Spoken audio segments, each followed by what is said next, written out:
The audio going to the thing. How about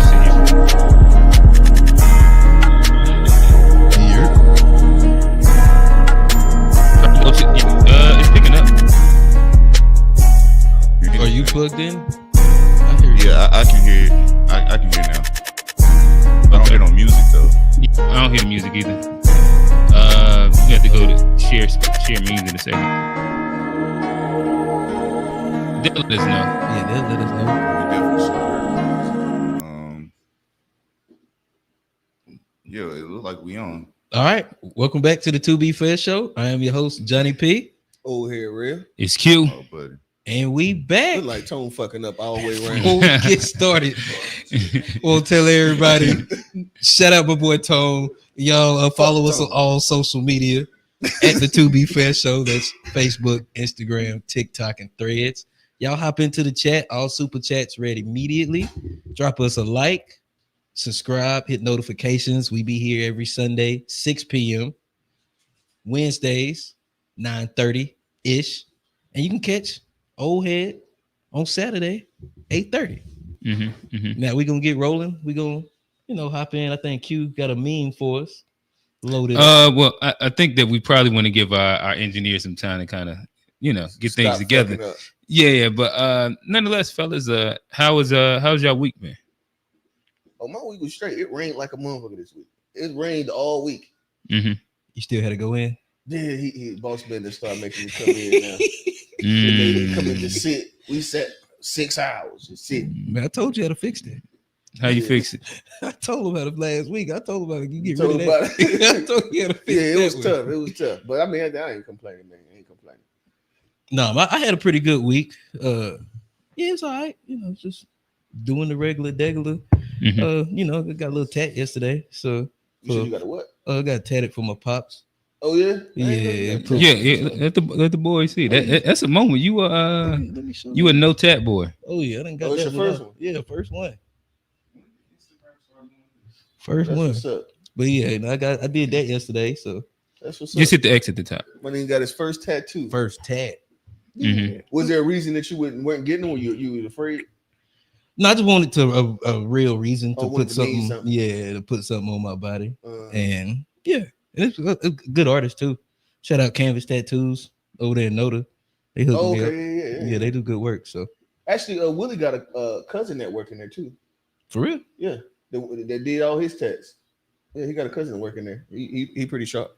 no, they do good work. So shout out them boys. Shout out Canvas over there in Noda. Gotcha. All right, so I guess this probably be more than a good time. Hey, chat, talk to us. Let us know if y'all can or can't hear the memes or anything. Go to my messages, Tone. But yeah, talk to us. Let us know. Okay, perfect. All right. With that said, if you can go to the messages, as y'all see, Drake, Trump, they've been in the news a lot this week. And with that, both you could like there's critique that they're fighting good fights, and there's critiques that they're attacking the culture per se. So Tone, if you can go to the messages, I pulled up a quick little thing for both of them, and from there we can kind of talk through it a little bit. All right, this one's It's one. Okay. Is it this one? Yes, one or two. Both of those. He is now under.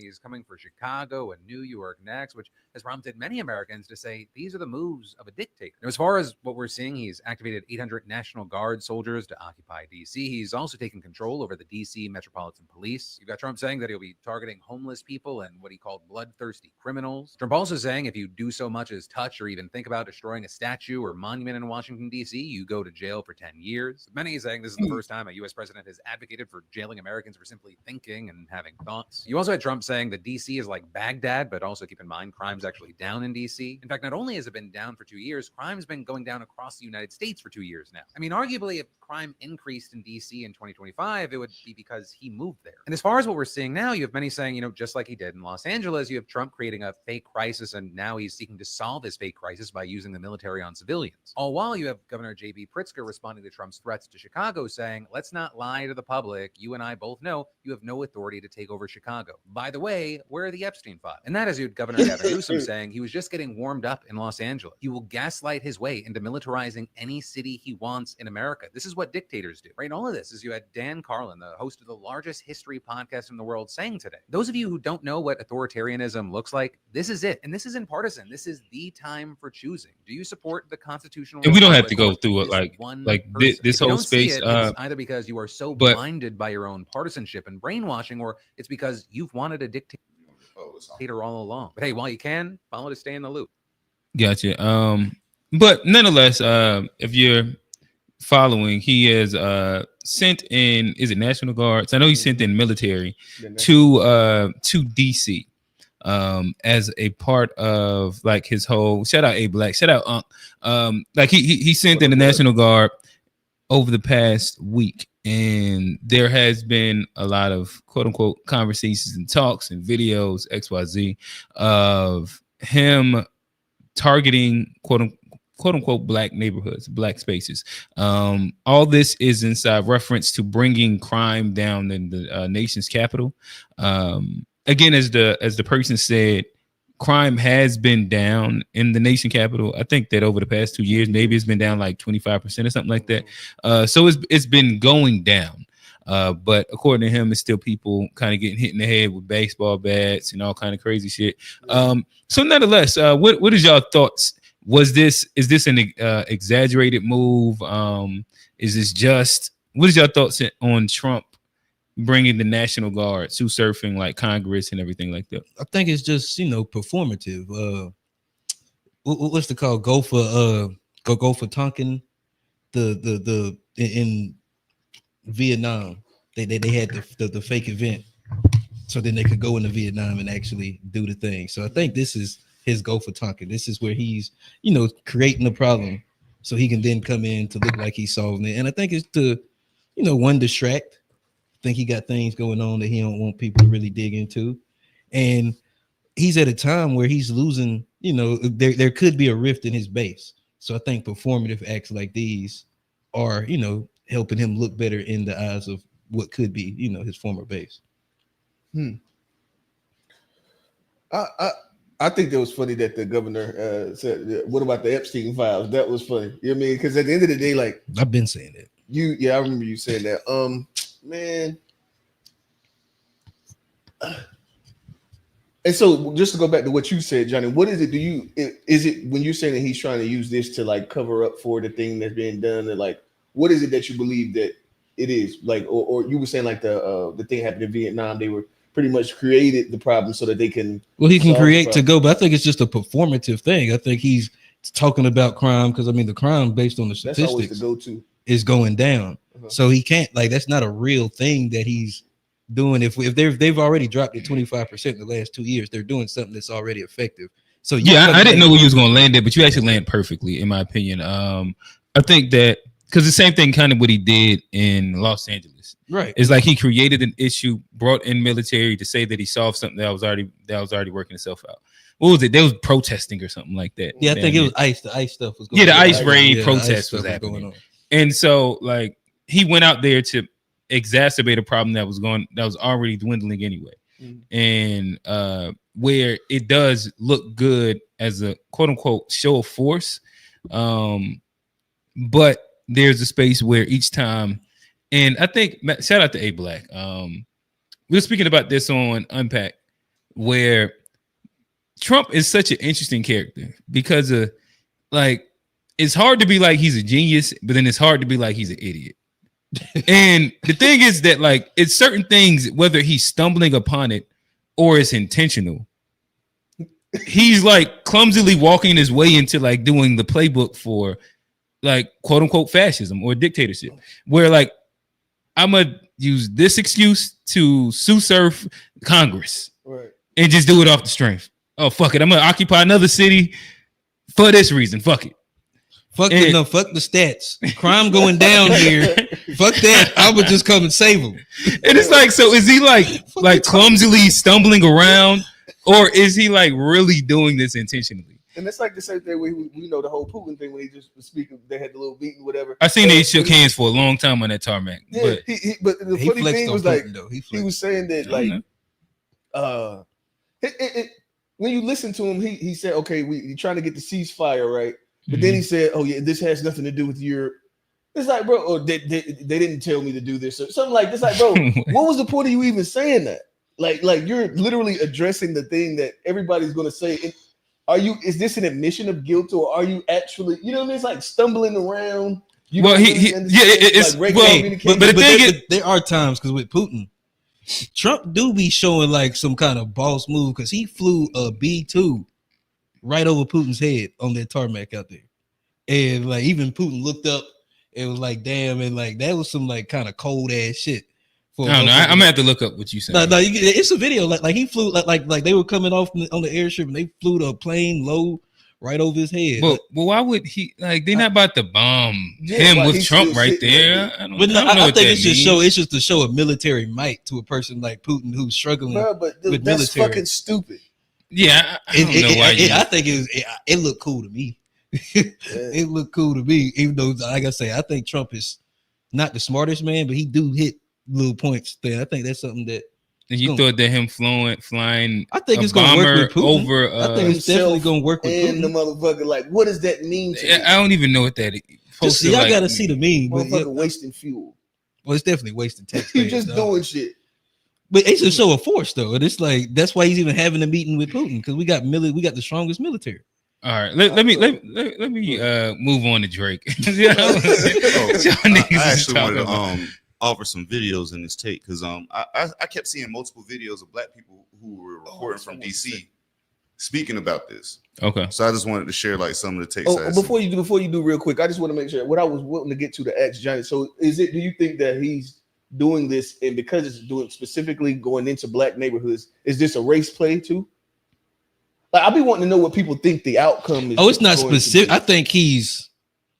Yes, my answer would be yes. I don't think his overall. But, he asked me first. Like I don't think his overall goal. Like he was going to answer. I don't think his overall goal is a race, but I think he's because black people are in easily exploitable areas that he's like using black neighborhoods to get his thing. But I don't think he's necessarily like trying to bring back Jim Crow. I think his goal is something specifically for him, and it's a selfish, greedy goal. I don't think he's trying to like bring back racism, like specifically for him. Bring back racism, or bring back segregation or anything like that. Did you ask him that just then?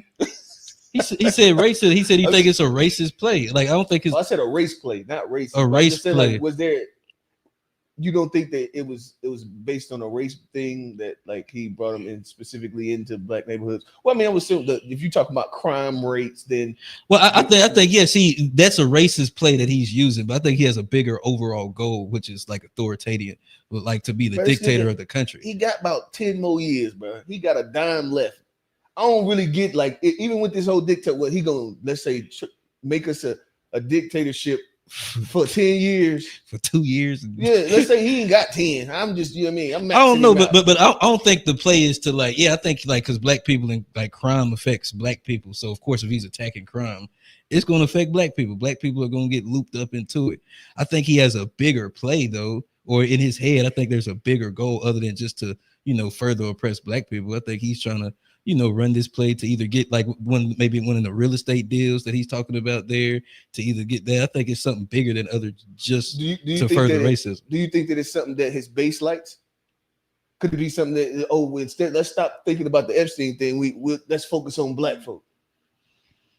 I think this could be a distraction, for some certain parts of his base. Yeah. What do you think, bro? Honestly, and that's my thing. Like, I don't really know. Because like it just seemed like he's just doing a bunch of shit. You know what I mean? It's hard for me, like, it's hard for me to really understand the way that he thinks. You know what I mean? It's just the way that he's. So do you think that this is intentionally targeted to impact black people? Absolutely, like yeah, absolutely. They said that black people have lost since the end of DEI, like unemployment rate is getting better, or unemployment Well, it's has gone up, but impacted black affected us women and then crazily. black men. It's like double for us than for anything else. So like, I think that I said this to y'all these are niggas the on same- Unpack, but y'all ain't want to listen. But go ahead. Yeah, I think that these are. I think it's the same thing. Like the race play. I don't know if it's in his heart he feels this way, or if it's that he knows his base feels this way, and so he's actually doing this for them to get them on. You know what I mean? To keep them on his train. I don't know Or to keep if him it's- off his track too, because of this yeah, lot off of the his track shit. and Yeah. on the train with them. You know what I mean? I don't know if it's like, I don't know how it really feels about black people. You know what I mean? I've heard like fucking Judge Mathis and different black people say different things. It's like, okay, is it a black thing? I don't know how he specifically feels, but I think that he is doing these things for sure because he knows that his base feels away. But saying that to say, it sounds like you're saying that he's, whether it's in his heart or not, he's intentionally doing something. To me, I think that But anytime Trump gets into like a pickle, he does do like one of these things, and that's like where I thought Johnny made an interesting point. But I think he's also whether done it was a lot of things to hurt. Let me get a little leeway, just a little bit. I think that, like, to what Johnny was saying, the LA riot part, like that was there. I forget whatever the whole little thing was. Maybe that was the Freedom Day tariff thing, and like he knew a play that can get them back on his side, and that it worked perfectly, right? This one is the Epstein shit, and then this is a good play that can get my people. I'm tough on crime, and I can dog whistle to the white folk, and I think that it's been like interesting, like every my bad. I keep saying like I think that it's been interesting, the demographic that's being exploited in this, and then the cities that he's targeting, as he talks about crime in the whole thing that he's doing, especially if you're going to a place where crime is actually coming down. I think that this is almost triggered by, what was it, Big Balls got hit in beat up in DC at some point like that. Big what? The kid from Doge, they said his nickname was Big Balls or whatever. Oh, I didn't know. So one of his partners got beat up. Yeah. That was kind of like one of the starts of like this whole little thing. But in DC. Yeah, one of the Doge kids. Yeah. I didn't know that. Yeah. Oh, okay. I didn't know one of the Doge kids got whooped. Yeah, that was kind of the start of it. I don't know who it was. I didn't look at the video or anything like that. It better not have been some white boys whooped them in there. I don't know who it could have been. It could have been Hispanics. It could have been anybody. But yeah, nonetheless, like I said, I think that it is an interesting play. But that's only part one. I don't know, Tone, did you I know you said you wanted to. Yeah. Okay, so what I was thinking a certain way about this up until like I was on my timeline and I seen somebody I personally know that is in Washington, D.C. talking about it. And then I seen multiple other black people talking about it. So the sentiment is, I'll just share this on the screen at the stage. He said, I'm still trying to figure out why everybody's so damn mad Donald Trump has these people out here when a month ago a baby was shot on 4th of July. People still getting their cars burglarized. Y'all still hold candlelight visuals and have a closet full of rest in peace shirts in the closet. Do I like DJT? Hell no, but this is like the capital of the United States and this shit is ridiculous. Now, they do still have $1 billion of our taxpayer dollars, which is crippling a lot of our services, but we still had the same problems previous years. Right. All right, cool. This goes to the next part of the question. Let's get to this Drake shit real quick, and then we can land here. Okay. That kind of jumps to where we eventually might want to land at. But yeah, if we can, could we get to the Drake? Has lost his mind, bro. This dude just got Kendrick's kids involved in this lawsuit, bro. He wants all the information between Kendrick Lamar and Dave Free from 2019 till now, including the relationship with Kendrick Lamar's children, bro. Are you serious? And that's not even counting the fact that he wants to see Kendrick Lamar's entire contract after pretending he knew about the contract and push-ups. And he also wants to see content creator DMs. Like, What is going on here, bro? This dude been putting out single after single after single since the battle happened and cannot get anything to land. So what is he doing now?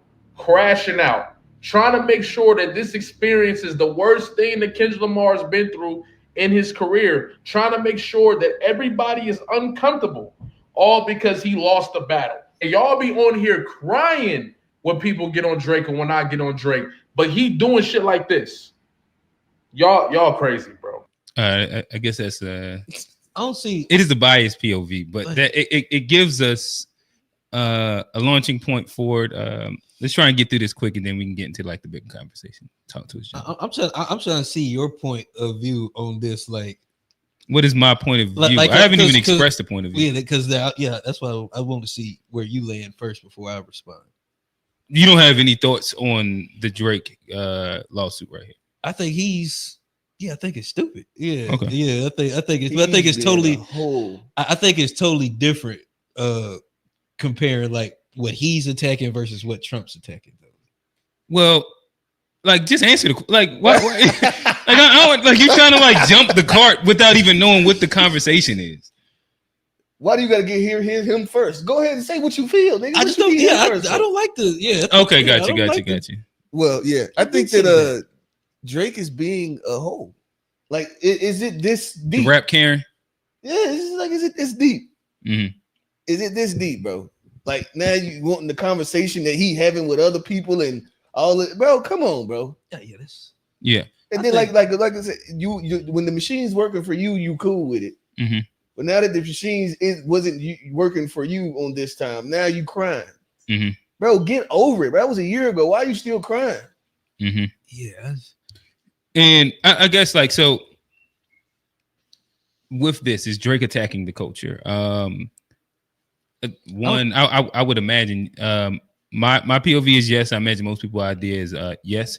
But well, yeah, I guess when you look at freedom of speech by itself, when he's going to trying to subpoena the DMs from content creators, he's trying to get messages from Day Free going back to 2018 up until now. He's trying to get all of Kendrick Lamar's kids, the communication, but like his criminal record, XYZ. And none of this actually has anything to do with the actual case, which people at beginning started off using that as like he was fighting the good fight. Like he was attempting to win, like fight the machine, fight the people. But now it seems like it's interesting because it seems that he's almost attacking hip hop and freedom of speech, and then individuals inside a manner that we probably haven't seen ever before. But yeah, that's where I was asking because like I didn't know if you were speaking to him just attacking like freedom of speech and just creativity, or was he attacking like the principles of like hip hop? Because like I don't think he's attacking hip hop because like he's so not hip hop anymore that it's not even. Well, like clearly him having this lawsuit attacks the principles. But it's hip-hop. Moving away from hip hop on this one. Like he's talking about this, but it's all still a part of the same lawsuit. I don't understand what you're saying. So like his lawsuit is based off of the rap battle, and it's shout out to the judge. The judge, because he's still moving forward with like the whole thing, and what she said, like the whole pedophile angle and the whole thing. But the judge, they recently released a part of the transcript where she said it would be negligent of me to remove context of the battle when viewing the statements inside this song. And then she brought up the Heart Part 6. Yeah, that was Heart Part 6. We used the voices, right? No. What is it? Whatever the song is. Whatever the freestyle was that he used the voices, where he says he incites him to call him a pedophile, pretty much, and that I know that you're going to do it XYZ. But then you have the songs where Kendrick is saying, "Hey, let's not make it personal." Mm-hmm. You like Drake was the one that inflamed every single thing, and I thought that it was interesting and good that she kept it in context because of. In general, like when you're talking rap battle, going like suing somebody over rap battle lyrics is not hip hop. That is a attack on hip hop. And then it goes almost to like the Young Thug and all of them, to where at what point is lyrics in court supposed to be taken as face full value? And then it now goes into the idea when we talk hip hop, that they're having to eventually, if this lawsuit does go through, complete legal departments that have to dissect lyrics to where like, is this suable? Is this liable? Is this inflammatory? Like all these things that comes with the idea of freedom of speech.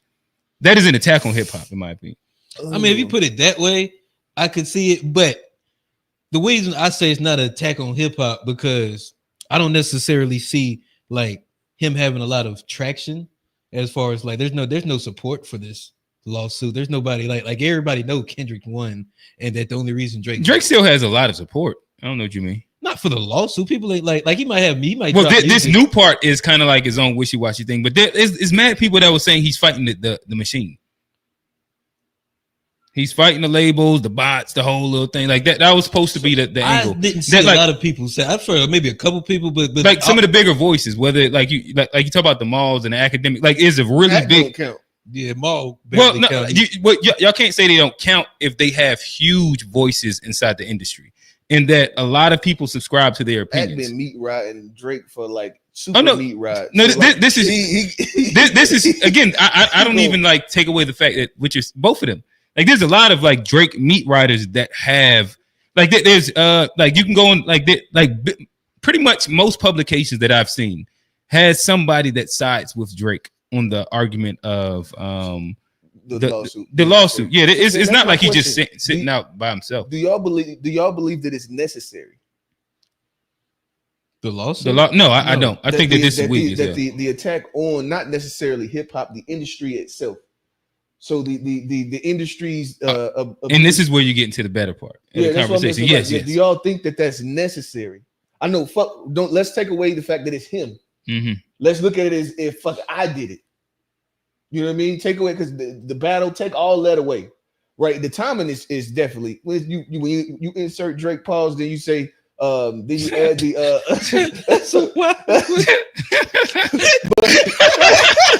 Hey, that right there is exactly why he's suing, bro. That right there is exactly why he's suing. You better be careful, bro. That was a good one. I ain't gonna lie to you. But when you add Drake to the equation, then you add the fact that he lost the battle, and then you do the lawsuit. Then okay, I can see that angle, but let's completely take it away from that angle and like just say, is it? Do you think that him suing the industry? Because if you say the culture, I think that you know what I mean, it makes it like an attack on black kind of thing. But like, or is it? Do you think that it's necessary that the lawsuit is necessary to fix the way that the system being rigged and like, you know what I mean? Do you think that that's necessary? I think that there is a lawsuit that is necessary. This isn't the lawsuit though. Yeah, I don't think this one's necessary because like, I mean, but let's be honest. It's not the first time like lyrics are coming into like court cases. I mean, we talk about a lot of the drill rappers, or a lot of like the gangster rappers where they're citing their lyrics in court cases too. And they did Boosie the same way. There's never been an issue, you know, with that or nobody. It's always a pushback. There's always a pushback. But do you think it is necessary? Even let's just say that's a particular thing, like them utilizing the but hold on, but even that pushback, people say you're stupid for putting it in the lyrics. People always talk about people putting it in the lyrics. Well, like if you actually did the thing, if it's in the lyric, then that's stupid. Yes. So why should there be pushback? Like I mean, if you rapping about something that you did, that's self snitching. They shouldn't like freedom of speech or not. Like if you did something and they rapping it, but that moves the goalpost from like a battle rap and what Kendrick and Drake did. But we're talking about like freedom of speech and like what you're able to put in lyrics and should lyrics you be liable for like? But should lyrics be able to be used in court? I think. So let's make sure. I imagine this is the baseline that all of us probably agrees with. If you did a thing and you rapped it in court and they can match both things up, we all understand that it makes sense that it can be used in court. Yeah. Nobody's making that argument. So let's move that to a side.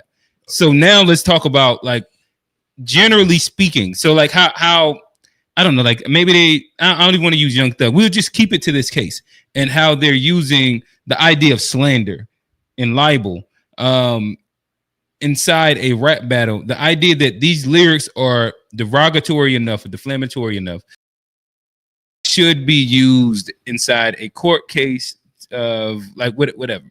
I think the crazy part is that if you just even take out the music part of it, you can look at that the same way somebody posting something online.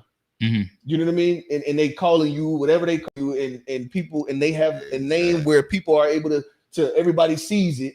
It's like literally the same thing. So at what point? I think that this actually sets precedents for something that could be scary, actually. Because then you really start to impede on free speech. You talking about like if you take away the fact that it was a rap battle, he just saying words, right? So it could literally have been typed out, and the fact that he has the following, But you could that he get has, sued for been, that, though. right, it could have been on social media, the exact same thing. So are we saying that slander or speaking negatively about people is going to become illegal? It is. Like if you, It's not.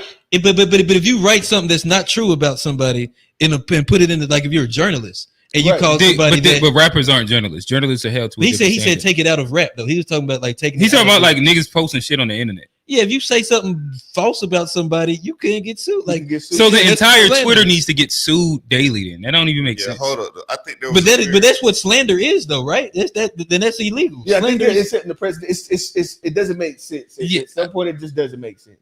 Go ahead, Tom. I think there was a clear defamation of character, and I'm not even I'm not on Drake's side with this whole lawsuit thing necessarily, but there is one issue, like you said, there is an issue he could be suing about.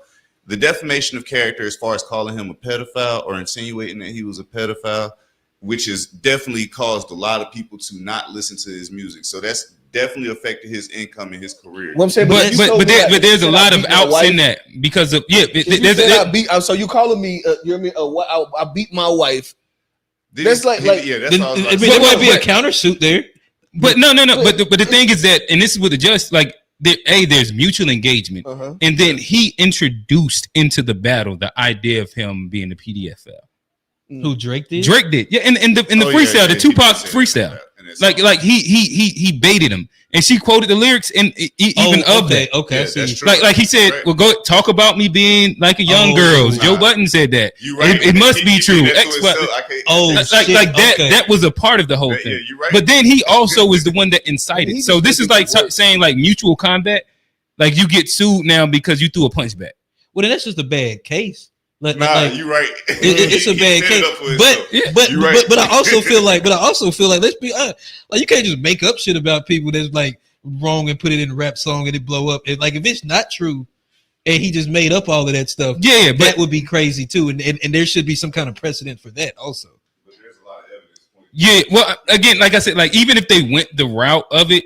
And shout out UMG, like they've walked down some of these things as well. Like if you wanted to make a case, especially because of Kendrick never specifically called him. If you look at the lyrics, like he did insinuate like him and his crew, but he never like said, "Hey Drake, you are this thing." Hey Drake, I hear you like I'm young, but that's not that. That's not specifically saying calling him the PDF file thing. Yeah, that's said he like young girls. He could be legal. He ain't even say what he likes young. Yeah. All right. So nonetheless, I think that I'm pretty much done on my time. But these are some fun comparisons that I thought that Trump, the Trumpers, and the Drakeans they have in common that I've been looking at, and I'm like, damn, this shit is interesting. Black people that are their fans rarely call them out. Like it'd be a struggle sometimes. If you know a Drake fan, they will find a way to run around. Same thing with like a Black for Trump. You know what was crazy?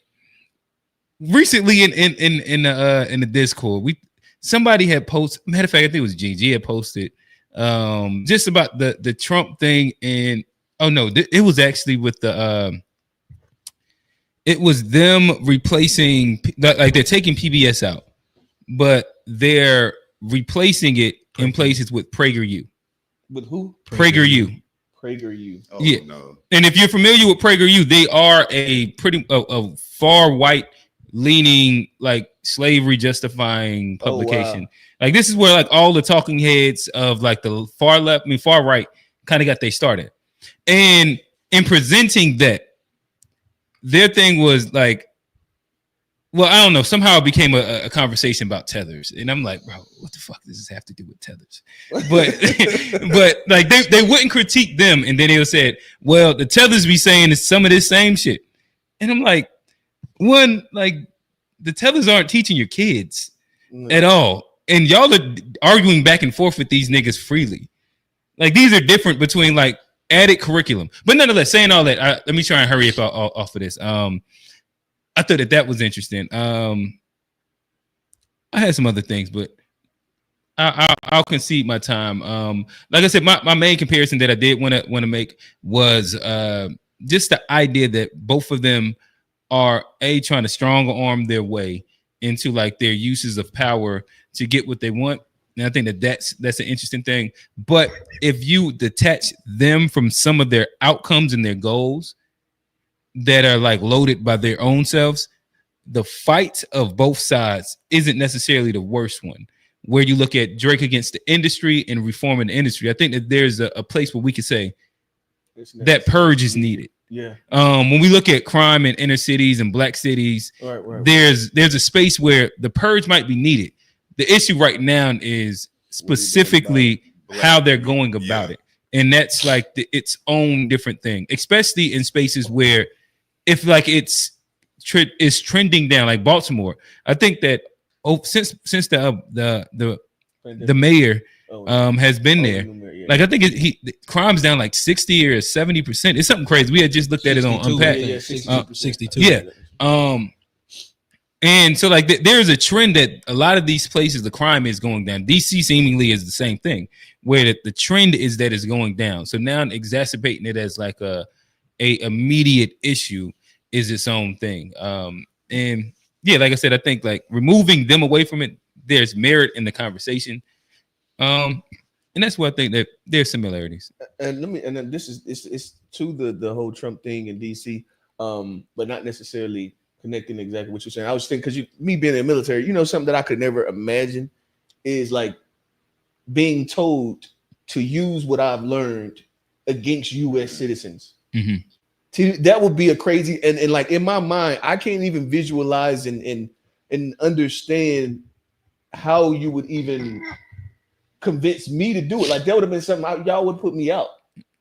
Mm-hmm. You know what I mean? You would have ended up kicking me out of the military because I wouldn't have being boots on the ground for an American civilian population. Yeah, you like, nigga, we ain't the fucking police force. Like, I didn't sign up to come here and fuck up civilians. Mm-hmm. You know what I mean? If I was supposed to be using my strength and my power to do anything, it would have been to someone else. You know what I mean? Mm-hmm. I didn't sign up to be a police officer, bro.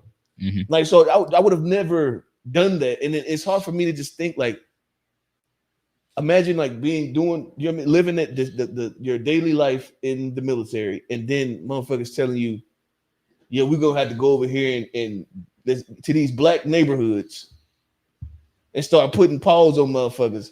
Like that would be crazy. I couldn't imagine. Yeah, I couldn't. There would be no way that you could convince me to do that. Mm-hmm. And I don't see like the kind of people that it would take to actually do that. To me, that's just crazy. Yeah. That's rough. Nonetheless, I kind of land there. Do y'all want to go into one of y'all questions first? Or y'all want to hop into the memes? What's y'all thoughts, fellas? Let's go to the memes. Yeah, let's do it that way. Or just make Johnny do his topic right now. Oh, I was about to beat y'all ass in rock, paper, scissors. Yeah, that's what I'm looking for anyway. I'm up to the last two, ain't it? I'm back. I'm back. And that motherfucker going last. That motherfucker going last. I served your ass last week with that too. In front of company too. Yeah, I just wish somebody was here to see it. I just wish somebody was here to see it. But then Q and then Tone will be third. I'll go first. Okay. I'm gonna hold my shit down. I got funny. 3 quick ones. I got 3 quick ones, so we'll be in and out. Pause. How's that? That's a burger place. Hey. I don't play them games.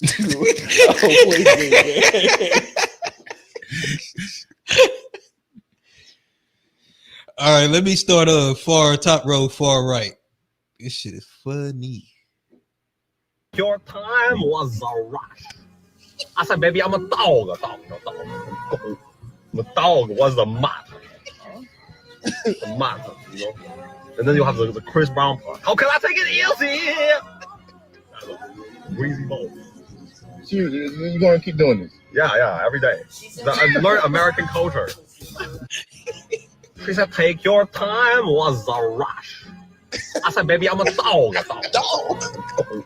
I'm a dog." Was a mutt. Dog with a Mutt. And then you have the Chris Brown part. Oh, can I take it easy? He just found out that new Leon. What's his name? Leon Thomas. Mm-hmm. And then give me the one. He got better the second time. The first time, I didn't know what the fuck was happening. They give me the one right beside that, in the middle. One of the only fights that I lost in jail came from an old nigga, bro. I think I'm finna beat the dog shit. I've seen that a lot of times. Bro, I swear. Really? Bro, I swear to God, bro. Like, know what to do. How old was he when you talk about old? Probably like 62. Like 63, like some shit like that. Yeah, but he always mind his business though. He always mind. I swear to God, he always mind his business, bro. Like he was just watching TV. Whoop, whoop, whoop, whoop. So I'm in there. I already won. Like my nephews right here, they heard when people call me like that just got out of the same jail I was in. So they heard like when I fight, they be calling what they call me in there. They call me a psych patient when I fight because I go extra crazy. Like I be tripping. So. Boom! I'm already my head filled up. At this time, I done already beat up like 10 people. I'm tripping now, like I'm Kenny B or what? So boom, the old nigga in there, whatever. So bam, bam, bam, bam. I forget we get into it. I think he told us to shut up or some shit like that. Bam, bam, bam. So I'm like, man, it ain't none of that going on. Niggas grown than a bitch. Like I forgot the argument or whatever. So the next morning, I get up. He watching the TV and shit. Boom! I'm like, bro, because I really asked my partner for his shoes and shit. He give me the shoes. I forgot what happened. I don't know if a nigga bitch was. I was just on that morning. So I tell the old nigga, I'm like, hey, I ain't gonna lie, you gotta get that, bro. I don't like how you was talking and woo woo. He like, youngster, go on about your business. That's what he tell me. He didn't even look at me. I swear to God, he didn't even look at me. I should have went on about my business. On God, he said, youngster, go on about your business. I say, man, on God, come on, get up, bro. And say, I ain't trying to hurt none of that. Woo woo woo. He just quiet. He ain't look at me or nothing. I swear to God, bro, on God, me being mad, my attitude done took off on bro. Boop, boop, boop. But it's like while I'm taking off on him, he raising up. Like, it's not affecting him or nothing. He raising up on God. Like, I ain't even see like this move, his arms, like, he just catch me. Boom, my dead brother. Hold on, come on set. So I'm trying to get in the blend with him, but he hit so hard. Like, bro, hit so hard. It's just like I was just telling him the story the other day. It's like when he's swinging them hoes, it's like it don't hurt. It just every spot that he hitting getting numb. Like I'm like hell nah. Like bro. So and then after the fight, it was just like he just went on back to watching TV, stirring his coffee. I'm like, bro, on blood. Then I'm getting mad because the young niggas in there, they like. I'm steady trying to fight, because even after, I'm like, hell no, we gotta run that again. My partner seeing what's going on, so they like, nah, bitch, just chill. I'm like, I'm gonna whoop you. I'm gonna get out of my face, but like, come on, like, let's do it one more time. He like, youngster, going on, he's stirring his coffee.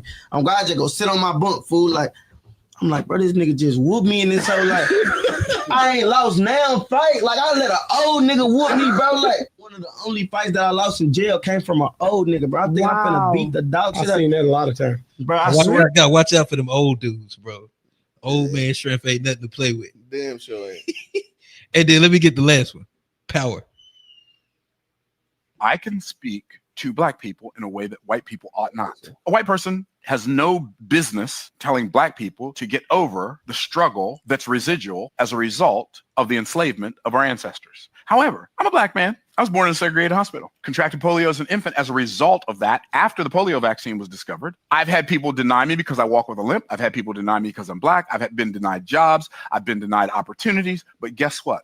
I worked on me. I didn't attempt to fix the system. I realize now that the system is not broken. It is doing exactly what it is designed to do. But guess what? If Frederick Douglass didn't need him to fix the system for him to be free, I wasn't born a slave. As badly as I've had it, I didn't have it as badly as he did. Sojourner Truth, Harriet Tubman, they didn't need somebody to fix the system for them to be free and to free other people. But your belief that your problem is the result of a contributing factor that you think is a determining factor is your delusion that could potentially lead to your destruction. I'm not saying that the opposing forces aren't real. I'm saying they don't matter more than your God-given ability to overcome them. I'm just telling you to look in the mirror and stop giving people your power. When you say the reason my life isn't working is because of them, you are giving them all of your power, whoever they are. It doesn't matter who they are, because they are just they ain't me. I can speak to black people in a way that white. Yeah, I just like that. I think that was a powerful thing. I think it speaks to we talk about like, you know, the system, and we talk about, you know, what we need to do, but I think that, you know, summarizes it pretty well. Like, of course, there's contributing factors out there, you know, it's stuff that's designed to hold us back, but you're always the determining factor. And if you got that power in you, you don't want to give it away, because God gave us power, and you know, it's called self-determination. And if you say, you know, my outcome is determined by the system, you've given your self-determination away. Yeah. It's like the victimhood thing. You know, yeah, same you can thing. identify as a victim, even if the history points to you as a victim. If you don't have to identify as a victim. Same thing. Yep. Yeah. So yeah, no, I'd agree.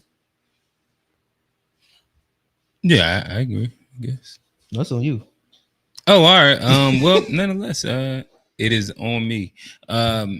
Yeah. Let's get to these memes really quickly. Well, we can start at the very top. Wait. I want to introduce it. I'm gonna test some of Johnny's Twitter knowledge also. Legend in multiple games, but this one is a callback from the past few weeks. I've been having fun arguments with Johnny, and this is a good fun way to put a bow on it. Top right. I didn't used to like those girls. When I see you, I thought, oh my God, you're so pretty, you're so sexy, you're so shiny. You like yourself. I can't believe you love yourself. You're so dark. How can you like yourself? Oh my gosh, are you a pick-me knicker? Can I get your number? Oh my gosh, are you a token darky? I didn't used to like those girls. When I see you, I thought, oh my God, you're so pretty, you're so sexy, you're so shiny. You like yourself. I can't believe you love yourself. You're so dark. How can you like yourself? Oh my gosh, are you a pick-me knicker? Can I get your number? Oh my gosh, are you a token darky? I didn't used to like those girls. That's it. Hey, shout out to Janine. Shout out to Janine. It's very talented. Shout out to Janine. All right, so I'll be on it, bro. I'll be on it. Oh, man. Hey, go look that one up, Rail. You're welcome. I don't get on Twitter, bro. Oh man. There's a bunch of places you can find it. Let's go to the middle. What's your girl name? Afeni. Oh, I know you're talking about. Yeah. Activist from DC. Bro, she does great work. If anybody has ever watched her, she always be snapping at these protests, but she passionate. And then she just did a protest in the courthouse about a Medicaid cut that's going to literally cost people their lives. You know what you fucking liberals was in the comments doing? Talking about how she was cursing.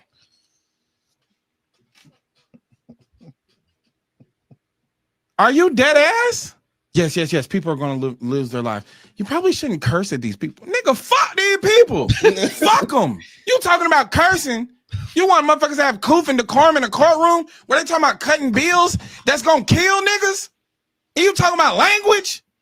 Y'all some pussies. You don't want nothing done. You want to appear to be perfect.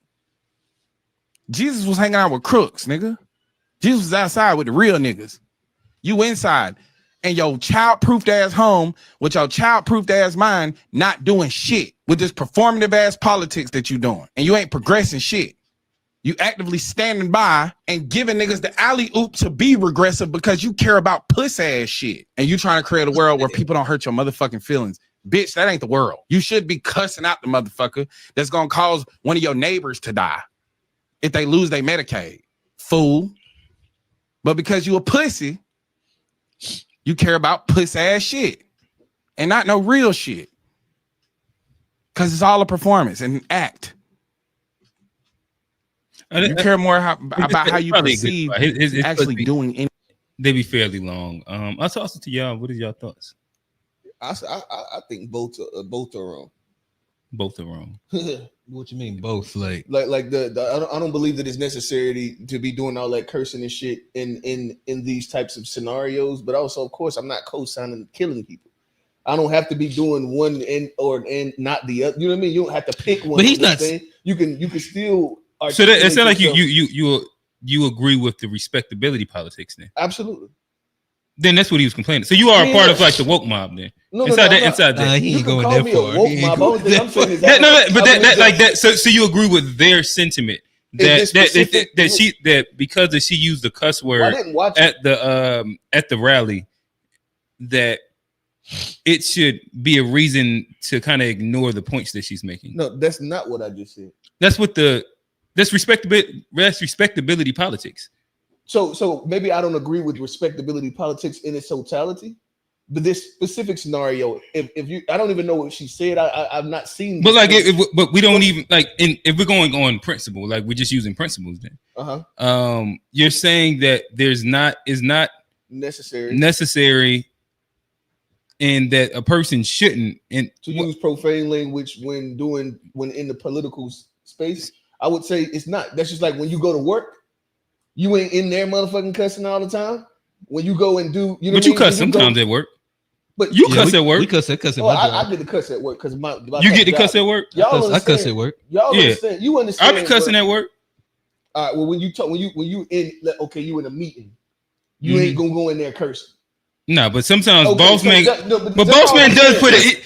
I done been in the meetings and the CEO then dropped the. I'm not saying that it's not something that sometimes it's necessary. It's a necessary like additive, okay, like it's ketchup. At the end of the day, I have to see the footage. Paprika. I have to see the footage. I don't know if she was just cursing like I cursed on the show, or did she just say a word? If she just said a word, like that's not a big fucking deal. But if you're like quee up there cussing like you know what I mean, like you in the hood, then that's unfucking necessary. That's unnecessary. I'm not saying that like if you know that's all I'm saying. We talking about Afeni Shakur. Say it again. That's who they was talking about? Yes, that's who he was talking about. Afeni Shakur. Yeah. Oh, okay. But yeah, like I said, it depends on what she's at, how is actually going. You can say, oh, she cursed. And you cursed, that's not a big deal. But if you out there talking like you all Betas for a road and in the streets and you know what I mean, all of that, I don't see it yet. Was she on trial? She was on trial, yeah. And she cussed while on trial? Like, this is dealing with like the Medicaid cut. Okay, it was a Congress hearing or something like that. Yeah. And she's not a politician, right? No, she's an activist. Oh, then they can shut up. Oh no! If she's not a politician. She's just she's an activist. Yeah. Okay, no, you're not held to that standard. Yeah, you're not held to that standard as just an activist. I thought she was talking about someone that was in the government, and that's what I thought you were saying. So politicians can't. Yeah, I thought politician. You was talking about a politician sitting in the courtroom cursing. So politicians can't cuss. Yeah, I think it's throw the whole Trump away. Fuck it. Yeah, you can tell me. But no, ain't gonna be nothing but a bunch of cussing politicians coming up soon. Oh yeah, and like it's for sure. Well, and that's why I'm not even mad at it. I think that. Go ahead. Oh yeah, I mean, I think like respectability politics, like we've gotten so far away from that by 2025 that like people say whatever nowadays. We got the internet. Cussing is not really like. It's not going to take away from me. I don't think, it's an issue. Now, there can be an issue where if you're just cussing and you're not getting your message across, you're not actually saying anything, then you just want to be loud and rambunctious. I don't think that's effective. But that's different because then you're not even saying shit. Not even saying shit. But if you just use colorful language to help get your express your point, I have no issue with that, especially if you're an activist. I don't even have issue with it from politicians because like you say, most of us cuss on a daily, and that's the main thing as a politician is to try to relate to your base. And so, like, why wouldn't you speak the language that most of the people who are gonna vote for you speak? And so, I don't have an issue with like language and stuff like that. Say it how it is. Just say something. Just don't say a bunch of bullshit. But I don't care what words. Make it relatable and make it real. Yeah, I think that's where a lot of politicians and so like say what you want about what shorty from Texas. The black girl Jasmine Crockett. Say what you want about Jasmine Crockett, but she is really, really relatable to like a good part of the constituent that she. I think that matters a lot in politics. Yeah, it's not like I definitely don't agree with a lot of like the different things that she does and kind of how she comes across, but she is relatable, and I think that relatability, even Trump on the mask has shown that. Like if you can relate to the redneck, you ain't even gotta be from where they from. You ain't even You just gotta like say some talking points and get a couple things off, and they gonna fuck with you. Forget And, about them for 4 years, and they'll come back.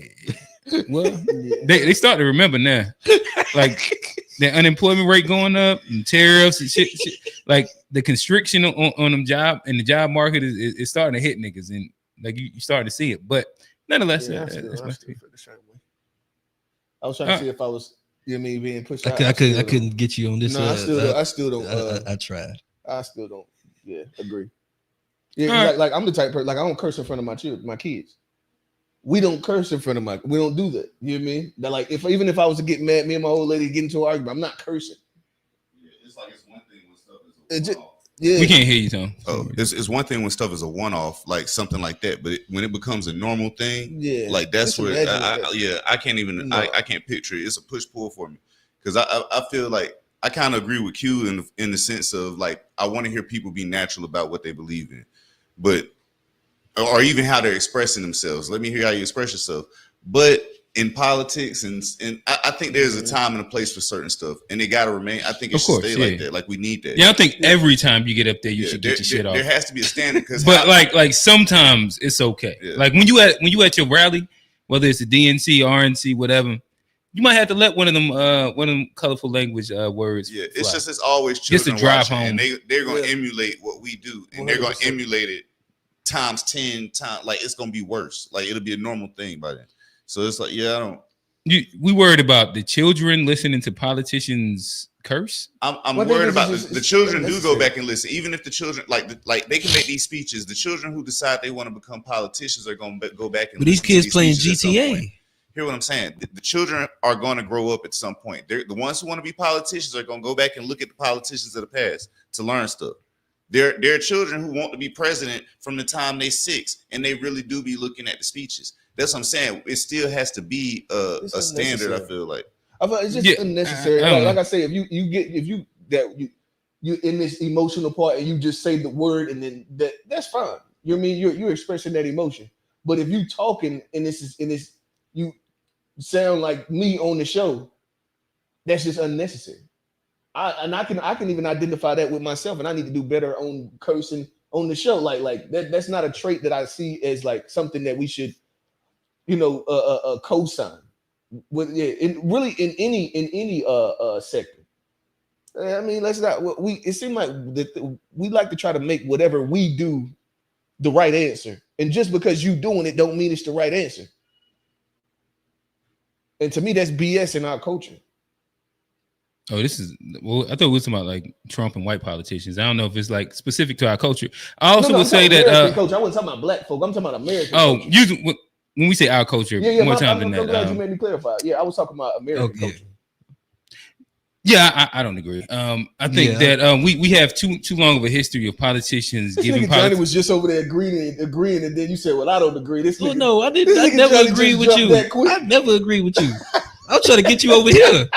I'm trying to get you on my side. But yeah, my thing is that like we've spent so much time where we complain about politician talking, and I would much rather somebody. And this is why, like, even now you see them come sit down on the Rogans, on the Flagrant 2s, on the Theo Vons, on many of these platforms, and have like regular talk. This is where even Kamala got killed. That is the fact that she never talked regular to people. She continued with the same political. This has been like vetted for XYZ, and like it sounds straight out. And I think that we are now at the age where that's a thing of the past. Social media has flattened the world for even our entertainers, our people, to where like you don't think we look at. Say it again. Actually, like cursing versus just being yourself. That's why she failed. We were talking about the fact that she was just not. She seemed like a robot. But we're just talking about be yourself versus like but like whatever yourself is. Some people like I don't think that the average person is going to cuss every 2 sentences as like a way of being themselves. I think that that's also not like a realistic way to look at the conversation, as much as like however you present in real life, genuinely being that. And I'm okay with that if that even comes with a couple colorful words. Like I don't know. Most adults aren't just. Most educated adults that like past a certain level aren't just like cuss word. Now you A couple sentences, cuss word. At a certain level, and now you add more to it. But most people in general, if you stub your toe, like if you stitch your toe on this thing right here, what's the first word you go? Shit. Exactly. Right, but your next 10 sentences, you're probably not going to cuss, bro. And that's the biggest. But to stub your toe and be like, "Gosh darn it, it's fake." Like that would be. And then that's a good example, but I'll let you rock with that. Yeah, that's not a good example. Trash example. It's fake. It's fake. Talking about feeling pain. But here's the thing. Like it ain't even about cussing. But there's certain things, even with like coworkers. Like if you talk to me a certain way, I'm only gonna trust you. But this much. This is a fact. And then once you start, once you become regular, it's like, all right, cool. You're a regular person. Does it require you cursing, or does it require you? It's a level of consistency. But cussing comes along with that relaxing, because most people cuss. All right, bro. Like 80-90%, you even admitted to cussing. That much. But one thing I'm saying is that I agree with you, Johnny. To be honest, most people cuss, and to go from your normal speech where you might say it 10% of the time to now you're saying it 0% of the time. It's weird, and that's been the biggest critique. And this is where the left is. So she would have said shit. We'd have been. She'd have done better on her. What you call it? What shit? Depending on said shit. Depending on the context. If she would have stubbed her toe and said shit, people wanted to see her be a regular. That shit might have fucking worked. People wanted to see her be regular. That's the reality of it. Like, be a regular human being. She probably does cuss. Like, nobody's saying that she should come out and put on her black scent that she tried to do at all these other different places. Like, she tried to do the force thing. Everybody just want genuineness. And that's what we don't like about politicians. I don't really think that we should go back to that. I think that ran over my other one. I'm sure I'm done. Yeah. All right. Mine might get kind of deep today. Ain't gonna lie. I'm gonna start off here though. America's not failing because of Trump. It's failing because you don't want to lose your couch. You know what I think the Trump and the Republican Party are actually betting on? Not the courts, not even elections, not even the lies. I think that they're betting on you.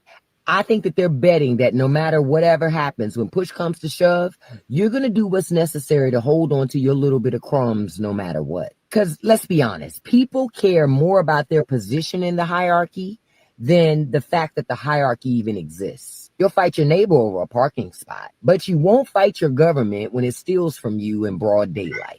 You're mad, so you say, but you're not really mad enough to do anything. And see, they know that. They know that most people would rather hang on to the little bit of scraps that they have than risk those scraps to push back against something. That house you still paying the bank for, that car note, those clothes, that jewelry, all of that stuff keeps you in check more than any law ever could. And here's the irony. The same system that you claim is broken, you're still loyal to it. You'll complain about it, sure, but deep down, you'll obey it because you don't want to drop from the middle of the ladder to the bottom.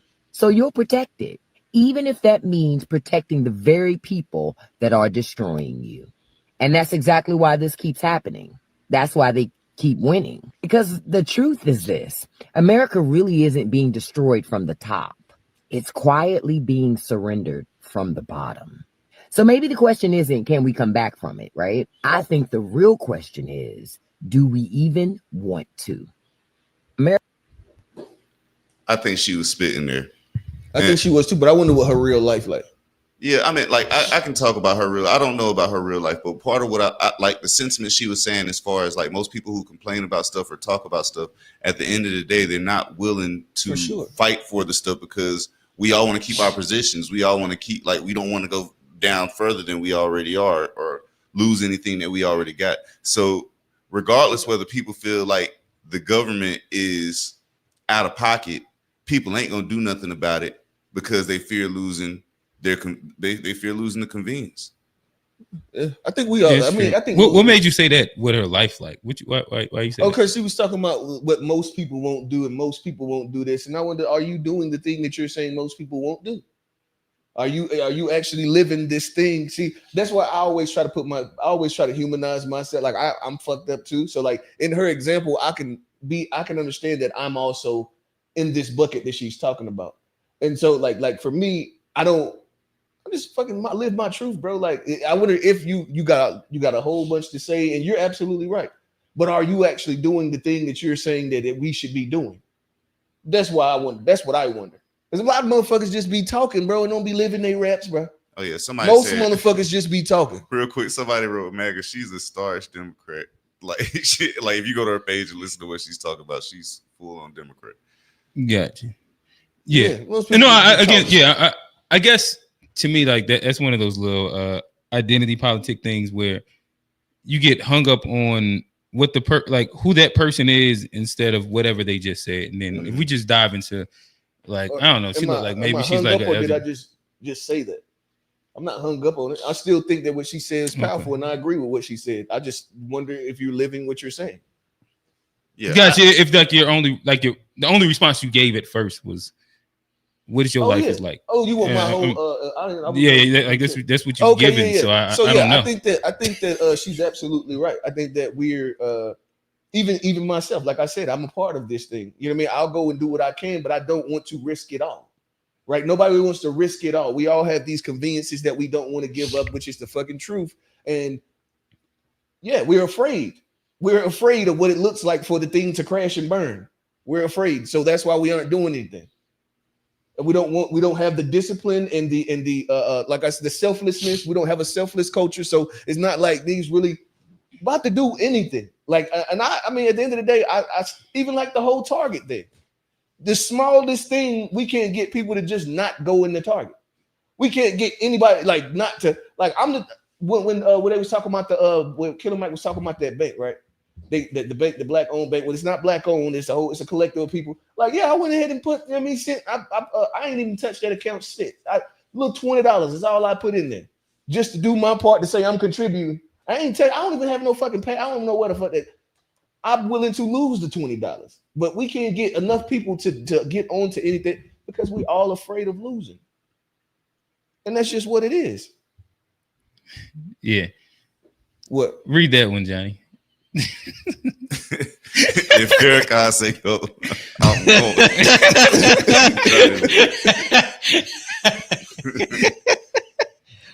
I'm waiting. Motherfuckers ain't made themselves uncomfortable yet. All this time we talk about all this black stuff and that ain't nobody made themselves uncomfortable yet. So I agree with what she's saying, but we've been saying this same shit forever. Yeah. No, she right. She did right, and I think that's the part of but I think that's one of the genius things about capitalism is it's allowed us to get to a place where we're just we're not quite satisfied.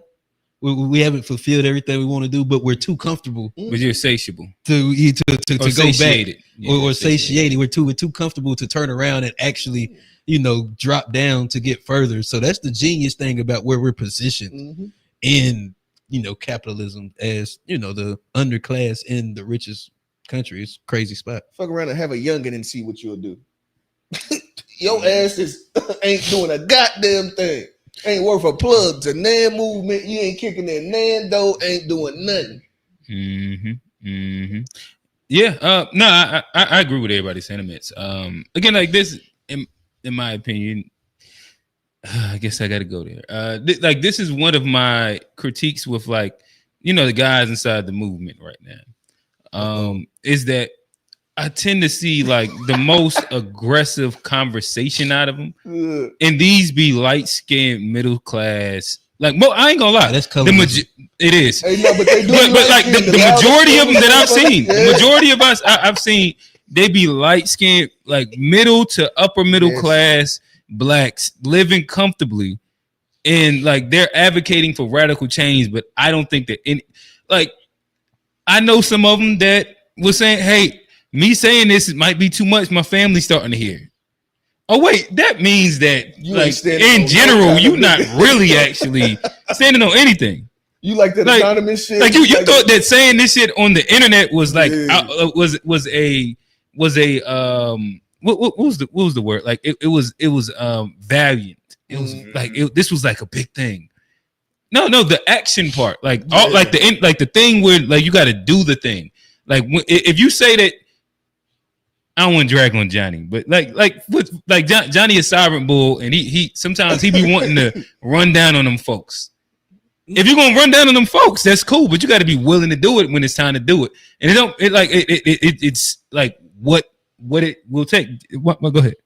Hey, hold on. I reformed the sovereignty because I've had a many a conversation. So you ain't going, and I realized I'm gonna be out there butt booty ball naked by myself. I'm gone. Like, hey, I need backup. I told Trey was talking about doing. Let's go downtown and let's get it going now. No, we got to get the grassroots to do it, and I'm gonna size up some of them young Chicago niggas that's already killing each other. Oh, y'all niggas is trying to exploit young poor black labor to get some shit while you sit inside like a really comfortable space. And yes, so I agree with it. And I think that that's something that everybody, before advocating something, you should really think about, are you willing to do said thing? I know I probably have to think through, like I might have some extreme advocacy pieces, but like generally, like most of my advocacies are fairly safe because of like, to be extreme, you have to like stand on extremism. Yeah. And like, bro, like to what she's saying, like, I don't think that most niggas that have a bunch of things actually really lined up is just gonna throw it all the way on some extreme shit just off the cuff. Yeah. Yeah. So yeah, the good question at some point would be, what are you willing to throw it away for? But that's a whole nother topic. And throw it meaning everything. Yeah, like where it's like, where I would be like, I'm gonna have to try for this. I'm gonna have to speak up and risk it all. My kids gonna have to be out the house. Yeah. Before I'm thinking about like throwing some shit up. Self-sustainable. Like, yeah, I gotta know that like when I go, like, you know what I mean, my wife gonna be fine, the kids gonna be fine. You know what I mean? Like I'm not the pillar of my family that is holding it together. I need not to do that in order for me to real risk quick it though. I want to go to this other topic while I got time still. Okay, so this is regarding Agenda 2030, which I've been telling y'all about for a while. But some of the stuff I've been curious about is across the world, the different countries have been implementing different things. So I was curious if y'all think this administration's what this administration is doing lines up with Agenda 2030. Agenda 2030. Check this out. One world government, one world cashless currency, one world central bank, one world military, end of national sovereignty, end of privately owned property, end of the family unit, mandatory vaccines, universal basic income, microchipped tracking for all, world social credit system,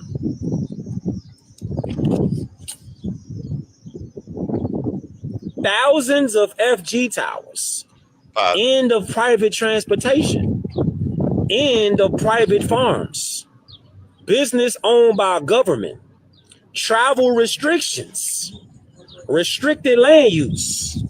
This is Agenda 2030. This is what they on. This is actually stuff within the agenda. It's just a summary of what's in there. If you go and look up the agenda, it's on this. You can go look it up on with the United Kingdom stuff. Yeah, I was joking. Go ahead. But no. Yeah. I think it's some fire somewhere in there, so I'm just gonna let you know. I think like when you be hearing, like, oftentimes when I be hearing people be talking about this shit, I'm not saying that it's wrong, but what I'm saying is that these niggas kick the can down the road every time they put another date on that shit, and they just keep on pushing the date further and further back. Nah, like, this has been the same thing. Like Project 2025 was something different. They've been talking about Agenda 2030 since 2020. What I'm saying is that, or 2016 even. Klaus Schwab wrote about this in a book. So this was it 2030 then, or was it? It's been Agenda 2030. Yeah. Okay. Well, what I'm saying is when I listen to a lot of the conspiracies, the niggas you tell, oh yeah, it's about to be this, and then when it don't happen, then they just say, oh, they give it another year or 2 years, change the date. You can see on YouTube they talk about it's almost like the fear mongering for the fall of the dollar and and they'll say it's gonna happen in such and such a month, and they just keep pushing the damn month back. It just keep going back further and further, and then they'll, oh, I told you so. At some point, I mean, it's gonna get fucked up. So you'll be right one day. But and my thing is, like, a lot of time it's not like they'll be missing information. Like you go from A, B, skip C, D, E, F. And then and when people call out, but what about the missing that? How are you getting to this conclusion with this amount of information? Yeah. And because I could get to this conclusion, or I could get to this conclusion, but they always seems to go to the negative, the most nefarious conclusion. And we know how reality works. There's the lie, the truth. There's side A, side B, and the truth is somewhere in between. And so usually the story that the government gives, the conspiracy theory, the truth is normally somewhere in the middle of it. And that's what I always tend to see. I don't believe what they're saying, but I can't believe what you're saying either, because you don't have all the facts. Now the facts they have ain't adding up completely either, but neither are yours. So I know the truth got to be somewhere in the middle, and that's why I always push back on the conspiracy side, because I always see that well, what about this? So if I told you that the person that wrote about this, that made this whole thing, is in charge of the World Economic Forum, Klaus Schwab. Klaus Schwab wrote a book about this in 2016, and the stuff that they've been talking about implementing, we've been seeing it come into play. Going into this these currencies and all the stuff that's been happening, even the stuff that's going on in DC that Trump is doing. Even though I did want to speak about that when we was talking about it, as far as some of the black inhabitants agreeing with it, but it still does set a precedence for danger. The stuff that he's actually doing sets it to where this can happen across the country, and that's going to be a problem. But this is happening around the world, worldwide. This is happening. So that's why I was asking if y'all thought that this administration stuff lines up with this project Agenda 2030. But see, I don't think this administration stuff. And see, the thing is that what you find is that. And that's what I'm not saying that none of that stuff is going to happen and whatever that says is false. What I'm saying is that a lot of the people that were during the actual presidential what do you call the run, when he was going through the run, the conspiracy theorists voted for Trump because he was the one that was going he was going to make it. He was going to expose the Epstein files, and then next thing you know, now exactly then he became part of the same thing. I just think that I'm not saying that it's right that I mean or that none of that stuff is going to happen. I'm just saying that niggas been scratch Armstrong for a long time. Okay, so this is the danger we run into. I'm a conspiracy theorist. I did not vote for Trump. I've been saying the same thing. But you was with Trump for a minute. No, I was having the conversations. You was pro Trump for a minute. Bro, I wouldn't say I was pro Trump ever. I've been saying, have I not been saying the same thing the whole time? I don't agree with none of these politicians. That's why I didn't vote for anybody particular. I said I believe all of them work for a certain agenda. I just felt like Trump's agenda was for himself, so maybe he wasn't working with these people. Now I agree that I wasn't sure.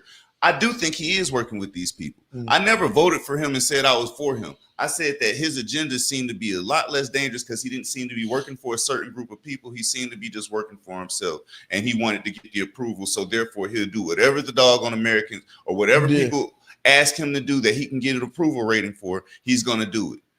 That's what I felt about that. It was never a thing of I was pro Trump or pro Biden or pro Trump. I'm not pro politics. Me not trust none of these politicians. That's like they say in Shotters. I agree with that. Politician boy. Yeah. I don't trust none of these politicians, bro. Straight up. I can't. I don't like this. I don't like this quoting that tether. That's my favorite. Max was a tether. Max was a tether. That's one of my favorite hood movies, bro. I named my dog after that movie. Hey, listen. For anybody listening, we definitely use it inside a very joking, comedic way.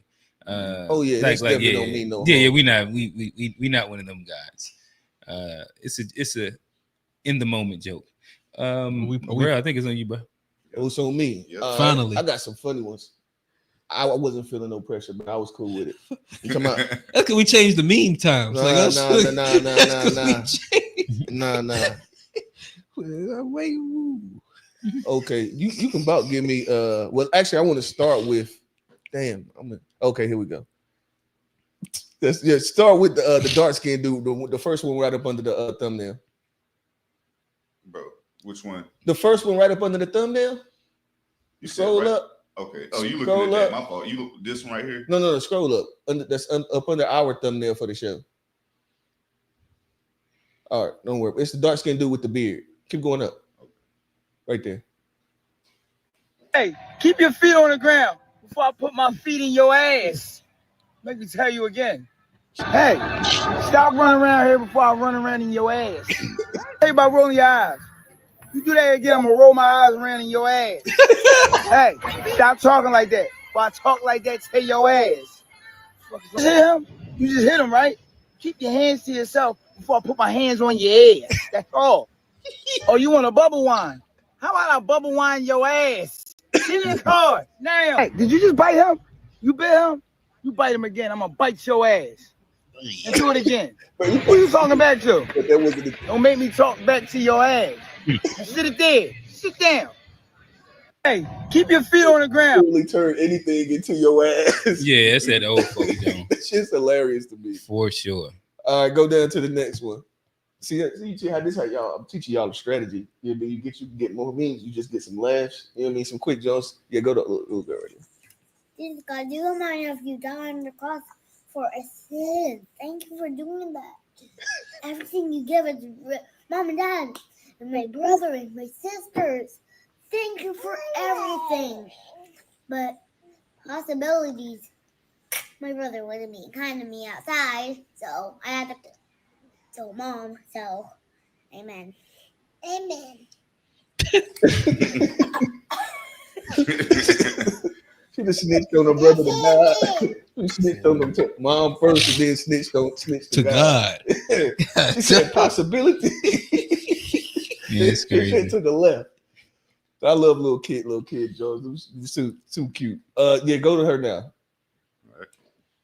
And then we'll have a conversation. She got the Anthony Davis. 1, 2, 3. Surprise!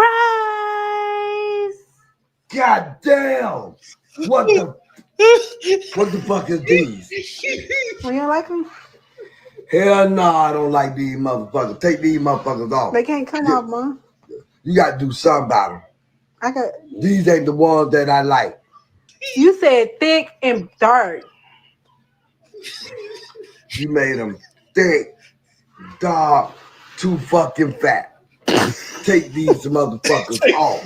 I can't wear these shits outside nowhere. Look how I look like a fool.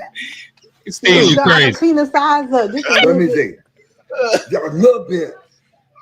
Gotta take these motherfuckers. But they can't come off. Look, let me show you. Stop there. Take these motherfuckers. Take these motherfuckers off. Man, I'm sorry. That shit was hilarious. Yeah, that's good. That's good. How Take many these packs a day? motherfuckers off. A bunch of them over a long period of time. That's what that is. That's like, exactly what that is. That's that Virginia Slim smoke. Yeah. Oh, so she got a voice like a professional cigarette smoker. My throat strong, bro. Smoking cool Salem's and Virginia Slims. 100. Yeah, them consistent smokers, when they hit about 55, 56, Bro, her it'd throat be got right. abs, bro. Take these off. Okay, damn. All right, now go to the one above that one. This should be put these things on me. Oh, you can click the white boy right You there. made him thick, dark, and The fact that she was saying these motherfuckers. That was hilarious to me, bro. Okay. So when I buy these football packs, 5, 10, 15, 20, there's a thing called tax. And I didn't know that. So when in my mind, when he said I had to pay for tax, I said he was either trying to rip me off, he was either trying to rip me off and get more money, or I just need to ask you what tax is. What is tax? Tax is some stupid ass shit that you have to give Donald Trump. Because he's a selfish bitch and he won't give his money to homeless. Tax. Oh yeah. So when I buy these football packs, Oh man. Unc said, imagine her voice in the bedroom. Oh yeah. Oh, never mind. I ain't That's tough. Way to do it, Johnny. How you feel about that little boy cussing? How do I feel about it? He ain't my youngest. That's exactly it. Wouldn't be my youngest. He say he smiled at that shit too. Wouldn't be my youngest. I ain't never thought that kid cussing shit was cute either. Oh no, listen. Here's the beautiful part about it is that I don't think that any parent controls if their kid cussing. You send even if you send them to private school, those kids are gonna have the worst mouth too. Like you can control if they cuss around you, right? And things like it that. Wasn't, you knew it wasn't okay, so you controlled it, and you hid it. But them preacher kids, the motherfuckers that have like the tightest whip, them motherfuckers be the worst as soon as they get outside the view I can tell of you their this, people. you ain't got to.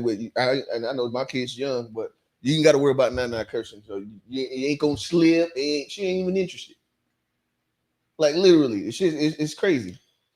She don't like for me to listen to music with bad words in it. He said it's a bad word. You got to turn that off.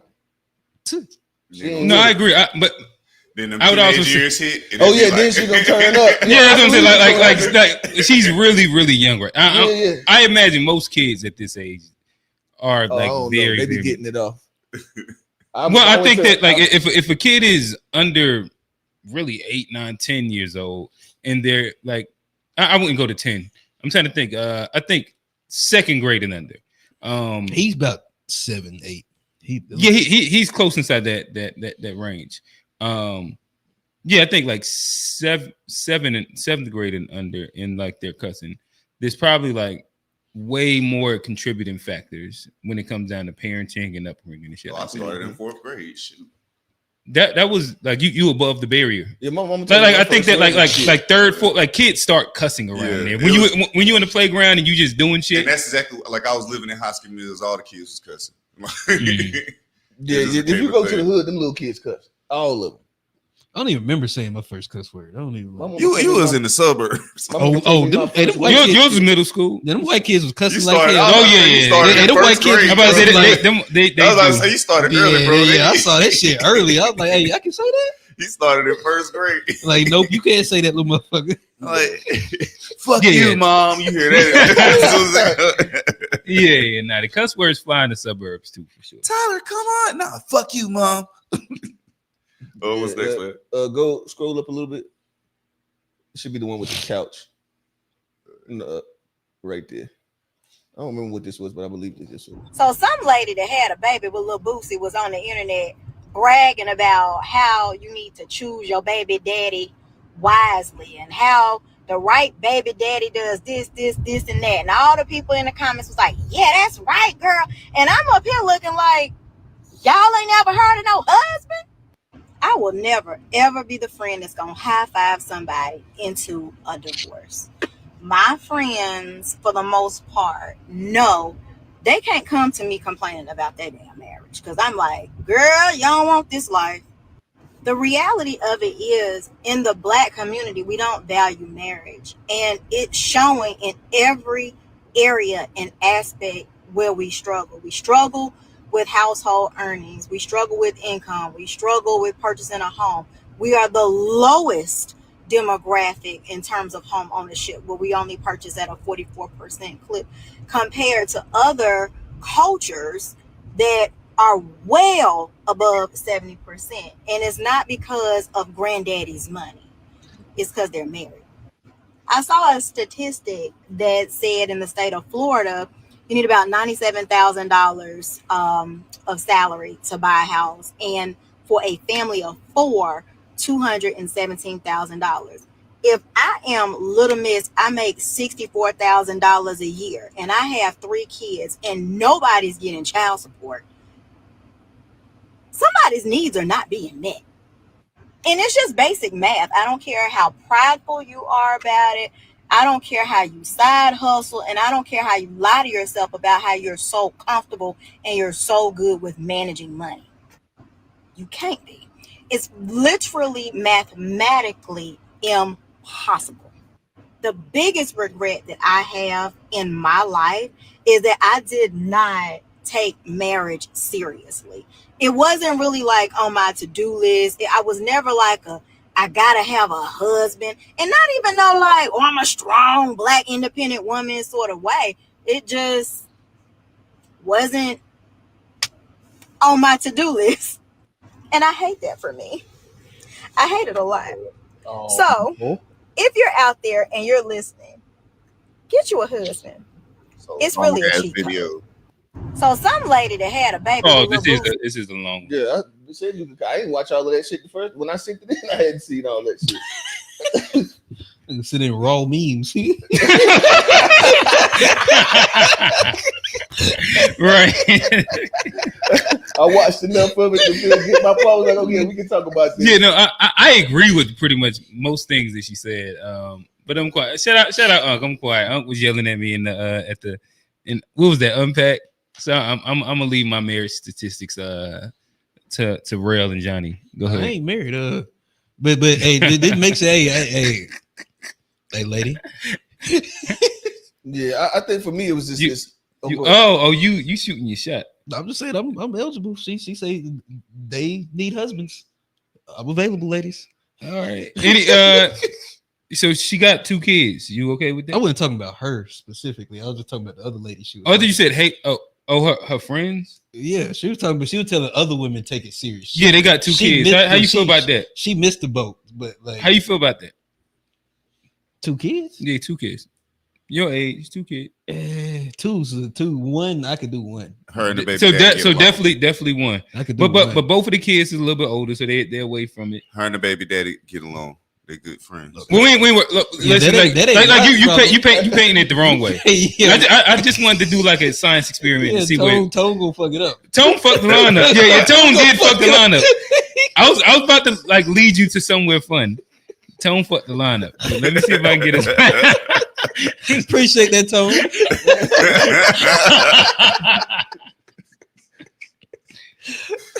All right. Then I guess are we? I guess we're past the memes. Is the time to roll into one of y'all. I think Rail probably be like a good one to leave. To start off with. I've been murdering y'all with the questions. Okay. So my question for this week was, if you go on social media, right, or the dating app, and you checking out a woman's profile, and she got pronouns listed under her profile, under her name on the jump, is that a red flag? Nah, she's just playing respectability politics. Yeah, no, that's not a red flag, but they better say her, she. Like, but that's the that's the important part. Like, let's get that out the way. Let's get that one out the way. We only talking about her, she pronouns. Let's get that one out the way. I feel like it's a red flag. But well, I mean, I'm not in the market, but it seems like you you probably are going to be. I'll say like, but liberal. It just seems like one of those liberal. I mean, you can almost tell the person who has it, but I don't know. Like, is that optional? Like, you don't have to put it on there. So you go out your way to do it. To me, I don't say it's a red flag, but it paints a picture of who you could be. Steve, he had me laughing. No, Steve is hilarious. What'd he say? Nah, I put the pronouns. Motherfuckers getting that surgery. We need to know who the days are.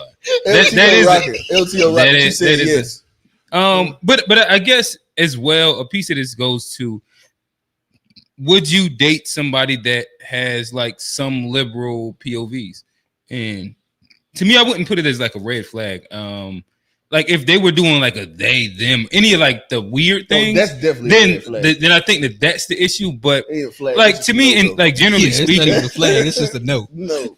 Oh, cool. It sounds like we all agree, but like to have not date them, to like have to be a woman and put your pronouns and just being a part of like whatever the thing that's happening at the moment. I don't necessarily care. I don't think that's indicative of too much of anything outside of like they probably lean a little more liberal, but I don't have a problem dating conservative or liberal women. Oh, so because you're in the middle, is that the reason? Yeah, I like I have some conservative viewpoints and some liberal, and like we could just talk about and like I can understand who you are, and then I can figure out if I fuck with it or not. And like if you are like on some like you have some palatability for trans shit, that's not like I gotta not fuck with you. Like I don't like that don't mean that much to me. As long as you're not playing inside that ballpark. Like if you are okay with people saying they, them, there, I don't know why in my relationship, if you do all the other things that I really love, why I would even care about. Well, I mean, if you put that up, do all of the other things that I love. But that's what I'm saying. Like that's why for me it wouldn't. I'll say this though, from like my limited experience, like a lot of times the people with the pronouns, they're projecting liberal as like their outside, public, political stance. But a lot of them people have conservative views also. If you really get with them and you start most talking, people when you just sit and talk with them, sit and talk to them. So it's not like you're gonna get with like the her she or the she her, however you want to say it, and it's just gonna be totally like completely like a liberal. If she has that and she got the hair color and the septum, then now if she got the she her with the blue hair, and the septum ring, that's a septum ring. The nose, and a BLM tattoo. That's a red. Like BLM tattoo. I don't know. I ain't seen that one, but I think like if you line enough of them up, yes, you went all the way. It by itself, like same way, like a septum ring by itself is not a red flag. It's close. But it's not a red flag. It is pretty close though. By itself, that's pretty close. Yeah. That one's a pretty strong one. It's close. You hell, like you got a septum ring, she gonna be hell. Yeah, I'm pretty sure. Maybe I can't say that. I've never met a docile motherfucker with a septum ring. No, I've definitely met some docile septum ring women, but I think I've met one. Yeah, like I think that it's not. But I would say again, I'm not even saying that it's. I say it's close. Like I get it.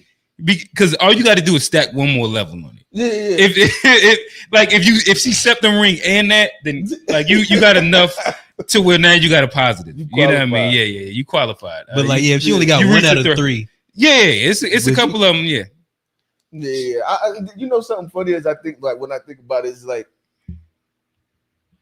what's the purpose of even having like let's say I am available and I'm out in the market, I'm trying to find something. What would be the reason that I do the thing that already has the negativity behind it? But that's only because of we lean more conservative based. I think that there's a bunch of like college age and liberal people that they don't really care about it like that. Like we 35-year-old kind of like semi-conservative men. But I don't think most college age dudes are caring about that either. Well, I don't think they care, period.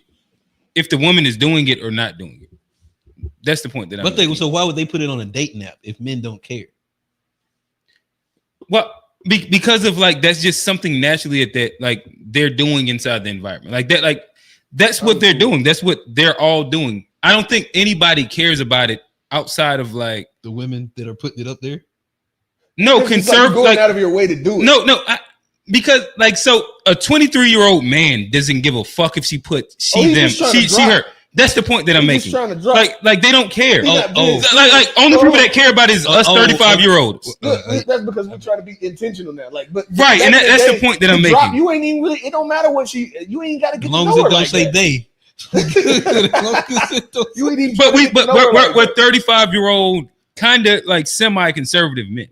So I don't mind. I think conservative. Cool. I don't mind. You don't have to semi me. I'm conservative. Cool. But that, like just going to the point. I think that it matters so much more to us than it does to most people, especially the people that is going to play inside that game. I don't think that it really matters. I think it's a real. My Sharon said, if your family member had nose ring or septic, what is your thought on that? That's to you. I don't care. Why would I? I never said that it was a red flag. What is it? That it wouldn't be to me. It's up to y'all niggas. If your family member has a septum ring, what do you think, Johnny? Oh, it would still be a red flag, even if it's my niece or my cousin. Yeah, that's a red flag. Yeah. The thing is, a red flag don't mean you a bad person. Yeah, it don't mean you can't be related to me. It's just an alert mark. It just shows that. Hold on, watch out. Like, you know what I mean? Pay attention. Now she bring homeboy over to the cookout, but hey, bro, you see the ring, right? Oh. You gonna say that about your niece? That's crazy. My cousin, I wouldn't do Unc that. Said, what would you do if you already had a sexual encounter with a person and then you find out they were born the same sex as you? Oh Lord, I don't even know how what the fuck did he say? Unc jumped off the cliff. All the way off the cliff. Yeah, I don't want to talk about that. I'm cool. It's my imagination don't work that good. But yeah, I mean, at the end of the day,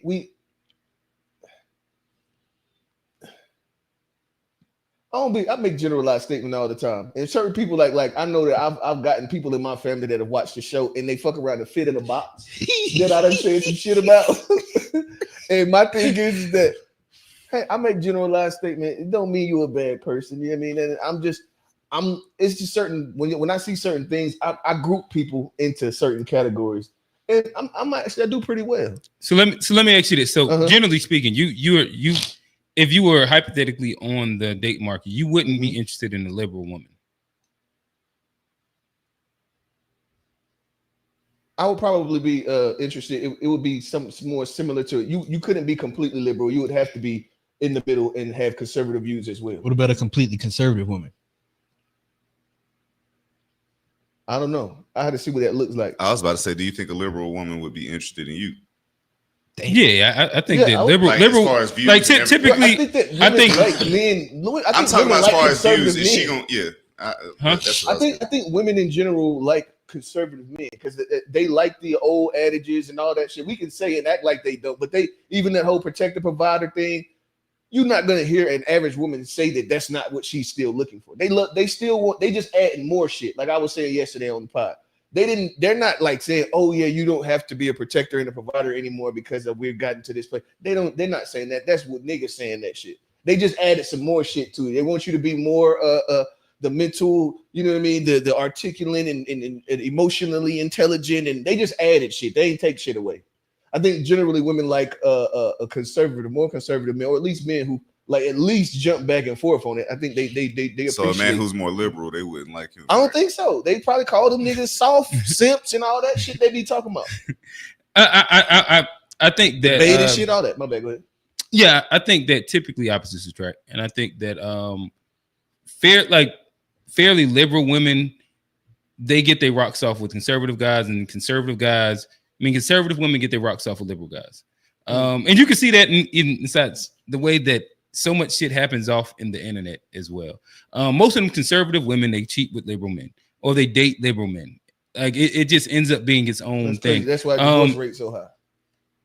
Maybe I don't know why the divorce rate. There's so many reasons why. Ever since no fault divorce rates in general have been high. Yeah. So it's kind of hard to just put it on the fact that. But I think that more times than not, opposites attract. And people don't want to get bored with somebody that's exactly like them. Well, I mean, nobody's exactly like you, but I would obviously I'm not literally meaning exactly like you, but like their friction at an extent makes things make sense. Yeah, but I think that when you say like a conservative guy with a liberal, I think that you're going to disagree on a lot of the foundational things that would make the relationship much more volatile. It seems like you're setting yourself up for divorce. If you're a conservative person and you're that, I don't think that just in the way I'm thinking, the way I think, I don't see that would be a success story. Like on if you were to just say on average. Yeah, but what you're painting it as like most people are at extremes. But if now we just move it to where most people might lean liberal and might lean conservative, and there's a lot of overlap. That's typically what an average relationship is going to be. Okay. Yeah, I think it sounds good. I ain't gonna lie. I think that sounds nice, but I don't see what's the part that sounds good? As far as like how you explain it, as far as like a liberal being with a conservative, like no, I'm not. Again, I'm not saying that any of it even like works out inside alone. I'm telling you what just attraction, what ends up happening, like how people date and fuck. Like the conservative woman is fucking the liberal guy. Well, yeah, most people, and the conservative guy is dating a liberal whatchamacallit. I do see where issues will come in like later on down the road. I guess that's why I don't agree. Like I can see the issues coming in if like. But the issue with every differences in thinking as far as like on some foundational things, I can see that being a problem. Yeah, that would be. I can see that. To me, it makes sense to be a problem. Like it's like the idea of like if I'm. But men and women are usually opposites. Like even in the sense of like the protect and the provide and the nurturing. Those are almost opposites. In themselves as far as the roles, I feel like and that's why like the protector and the providers usually naturally more conservative because there's things that like you have to protect and provide, and the nurturer is going to be a little more liberal because you're more empathetic, more naturally like loving. So there's always a natural opposite attracts when it comes to like men and women relationship dynamics. Well, I mean, in that way we wouldn't even. Well, okay, so I'll give you. I think that both of those are also conservative. What that's even to me that's conservative thought for you to identify the differences in the way in which you identify them. I think that honestly I think that goes away from a lot of the shit that you be saying. You're more of the women and men are like closer to the same thing. You say a lot of that type of shit. So it seemed like you identifying that you know what I mean. I don't think that is consistent with your takes. I'm not saying that men and women. I've never said men and women are exactly the same. Of course, and I've said that there are a lot of similarities, but even with this, there's still rooms for similar. And when I say opposites, I'm not talking complete, total opposites. Mhm. But there's it's like a puzzle piece. There's shits that fit in certain pieces fit together better than other pieces. Right. And like you might be conservative here, she might be liberal here. That's something that fits. It could be the opposite of another end. And I think it's just about how two people fit together. And I think a lot of times people complement, maybe not opposites, but people complement each other a lot. And then I think that's a natural thing for relationships, is where something I'm weaker at, you're stronger at, something you're stronger at, I'm weaker at. We naturally kind of fit together. I think Thank that's you, the Steve. same That's a great way to process. put it. And that's why I say, like, most of these conversations are happening at like the extreme space, but like when we paint what liberal is, we're saying like something that's radical. In the same way, like when we say conservative, it's something that's radical, and most people aren't leaning extremists on either side of it. And so like we're having the conversation filled with a bunch of I was men more and so all this stuff. thinking about along the lines of like somebody having a child, like say two people have a child together, and the child says, I want to identify as a girl. And one of them's conservative and one of them's liberal. Like, I can see that being an issue. Like, a lot of you can give a hell of examples like that. A that lot of would different be examples like that. And then let's be honest. Anytime we're having a conversation, we all understand that the average person is not on an extreme of either side of a spectrum on any conversation. So it seems like we'll conveniently use that when we want to, and then let's just use it every single time. But okay, so I was gonna point out as many times as I entertain y'all's extreme examples and stuff, I can just point this out all the time, and it makes I'm saying like let's just not use extreme examples. That'd be Okay, easy. I mean you said okay. Where were we at? We're going John Boy. Well, yeah, I think and we had actually a good time. Yeah, that was right on time. No, it's actually like a good space. Because my question is the American family broken? Not just the black family, because we tend to talk about, black family. I think there's a lot of parallels between what goes on in our community and what you see in the larger community, in American. Johnny lived over there.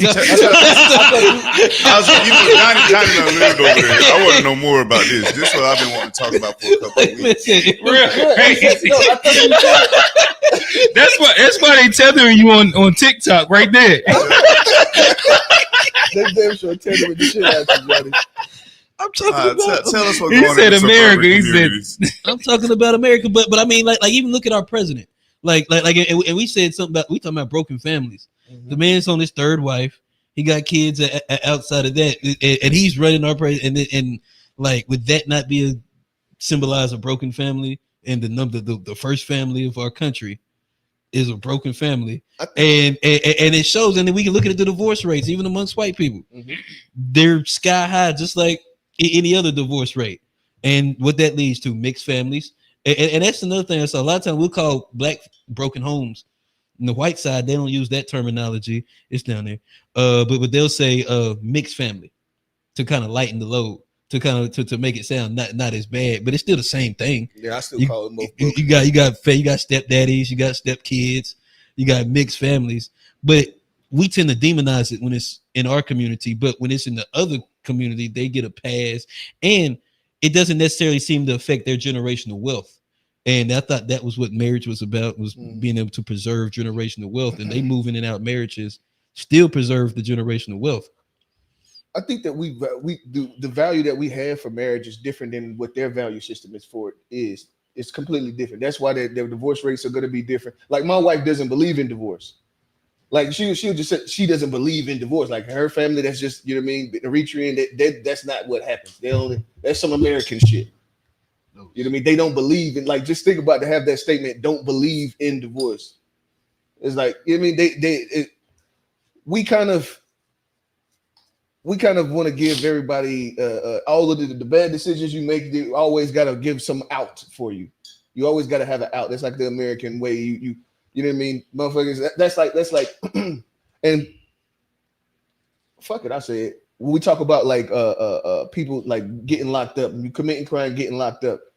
when you see people that be sitting down for a long time, ask them how many times did they get away the first. You know what I mean? We have our culture is one of like multiple chances and it's kind of all over the place. You can do whatever you want to do, and you know what I mean. So when we have that culture, you're gonna have higher divorce rates, huh? American culture. Mm-hmm. Yeah. And people do. That's why, in my opinion, that's why I believe that you'll find that other cultures have higher marriage rates. They have retention in marriage. You know what I mean? To me, it's just this American culture is definitely. Are they coming from places where they have? It's getting worse. Huh? Are they coming like these places with higher marriage rates? Uh-huh. Are they coming from places and cultures that have no fault divorce? Probably not. Yeah, I think like having the choice to divorce makes a big difference when it comes down to if you believe you can get divorced or not, or even the idea of getting married. It's not going to be valued as much in our culture because it's, you know what I mean. It's we're moving away from that being a valuable thing. Other cultures you'll see they get married younger because the emphasis is on getting married. That is like the thing that you're supposed to be doing. It was in American culture at some period, and I guess around no fault divorce and you know what I mean, around that time period and moving forward, it's going to have less and less value to us because of the way in which our culture is going.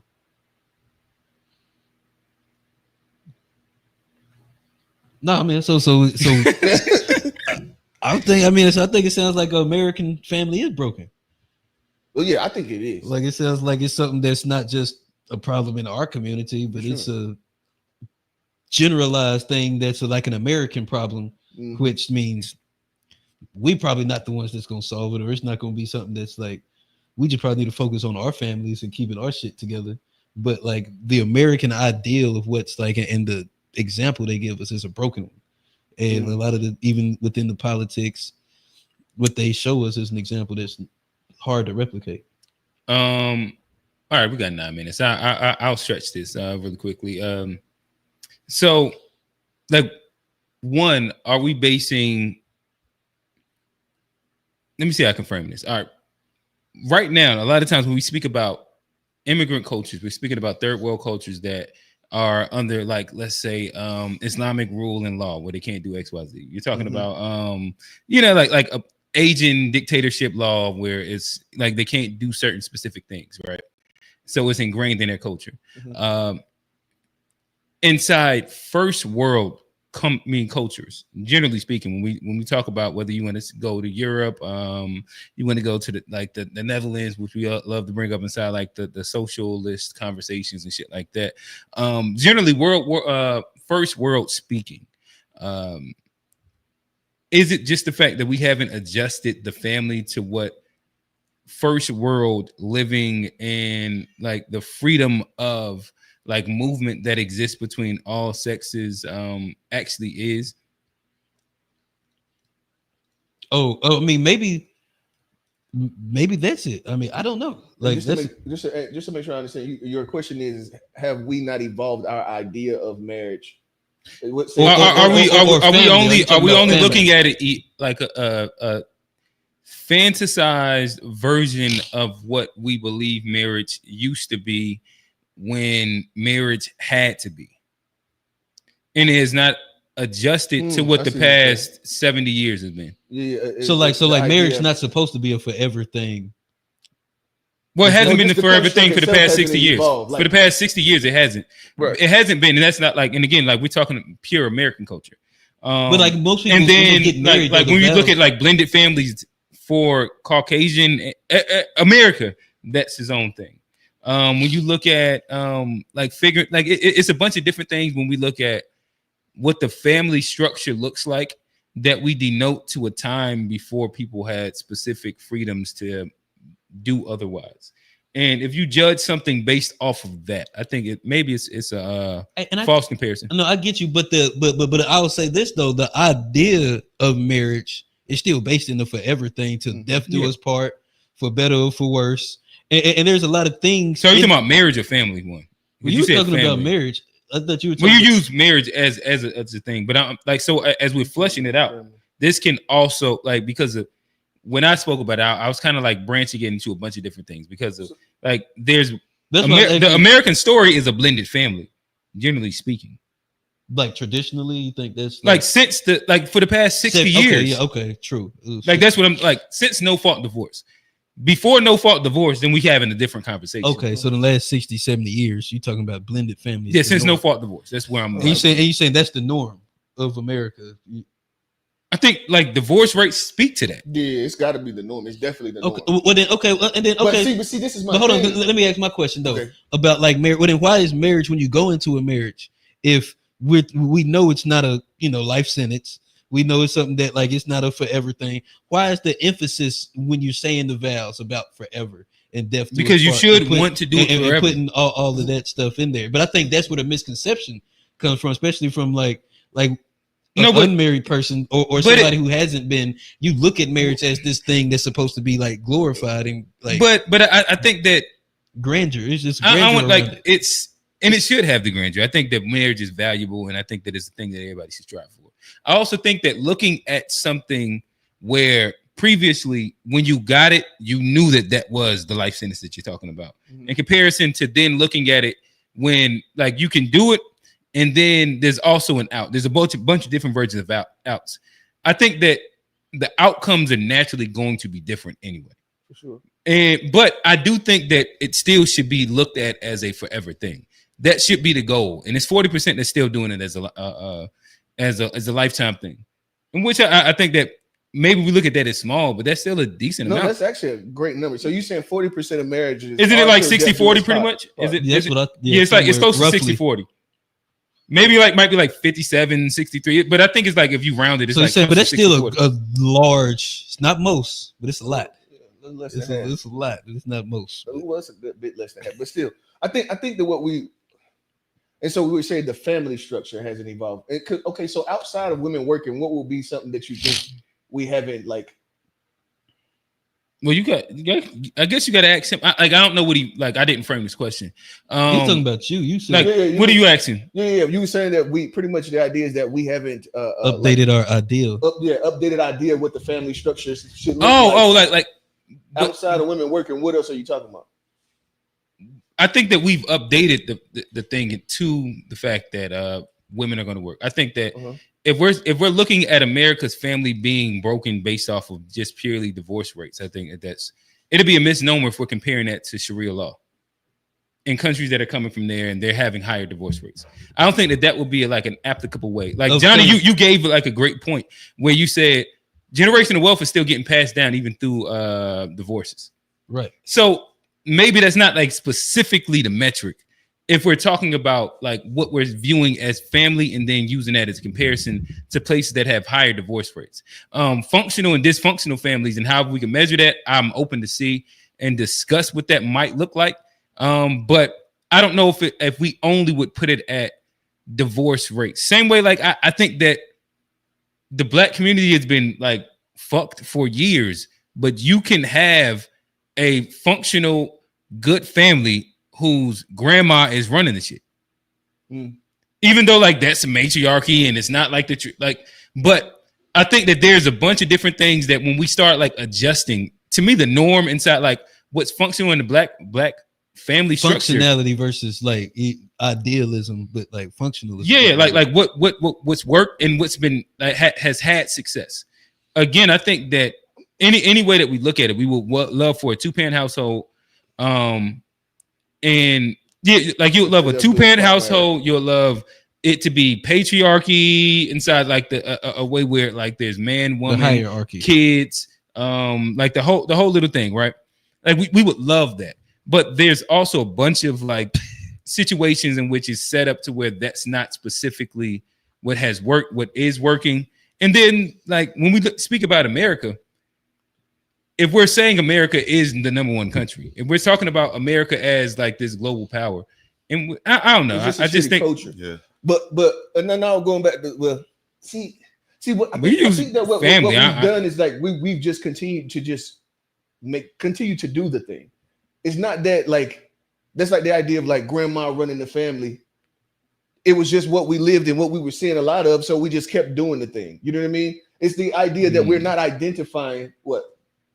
No, you said, do I know? Like, I don't agree with it. I'm just saying what statement did I make? So we just doing the thing. I think that like if grandma was inside that position, then she just was there. But she also wasn't like indoctrinating the women to be single moms. Right, I don't know like families that don't promote 2-parent households first. But if it happens, then it just is what it is. But because of there's a grandma that's at the top of the chain, I don't know grandmas to just be like top down running the shit down. No, what I'm saying is that you'll become a product of what you've seen.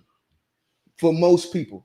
So if this is what you are seeing, this is how you were raised. The people next door to you, this is the same thing they're doing. The people next door to them, on average, this is what's being done. Then you're just doing the thing. And so you're doing everything that most people are doing what they've seen already. You know what I mean? That like I don't know. That's what we're in my opinion.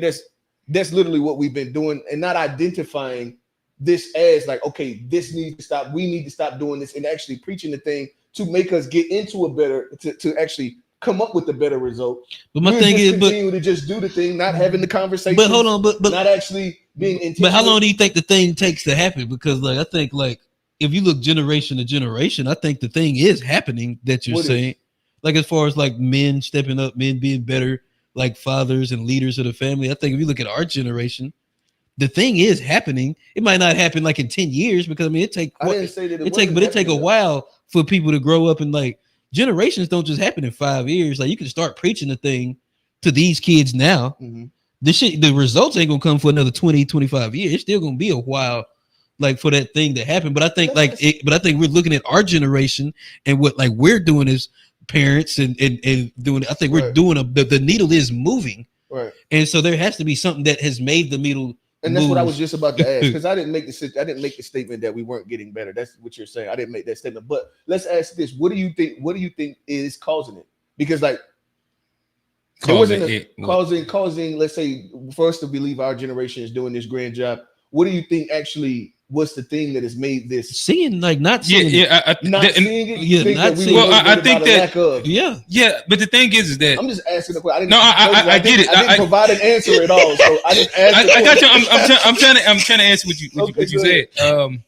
That's why I didn't agree with your point where like people just get caught in the cycle of doing the thing. Most of the good fathers that I know, they grew up with a single parent mom. Mm-hmm. Like that's like the common thing that I see more than anything. I mean, like there's so much more. That's just a much more grand population. Right. Most of us grew up with. But you're asking why there's a big difference. Like if you've lived, seen, and experienced what the negative was, they're intentionally doing something differently. Mm-hmm. And I've seen that a lot. And the funny thing is that a lot of guys that you see that grew up in 2-parent households, they end up in single parent scenarios. Like that's a very like common thing that you see a lot. It's because like you take for granted what you have, and people that don't have, more times than not, they make sure that they go out their way to compensate for. And I think that Black men specifically being the most engaged, the most active, this is based off of compensating for the tropes and for what they didn't see. So do you feel like because the generation prior to us, okay, we were the most single mother generation to date. And somehow we're the most active Black fathers now. Right. I think also it has to do with like the level of shit talk.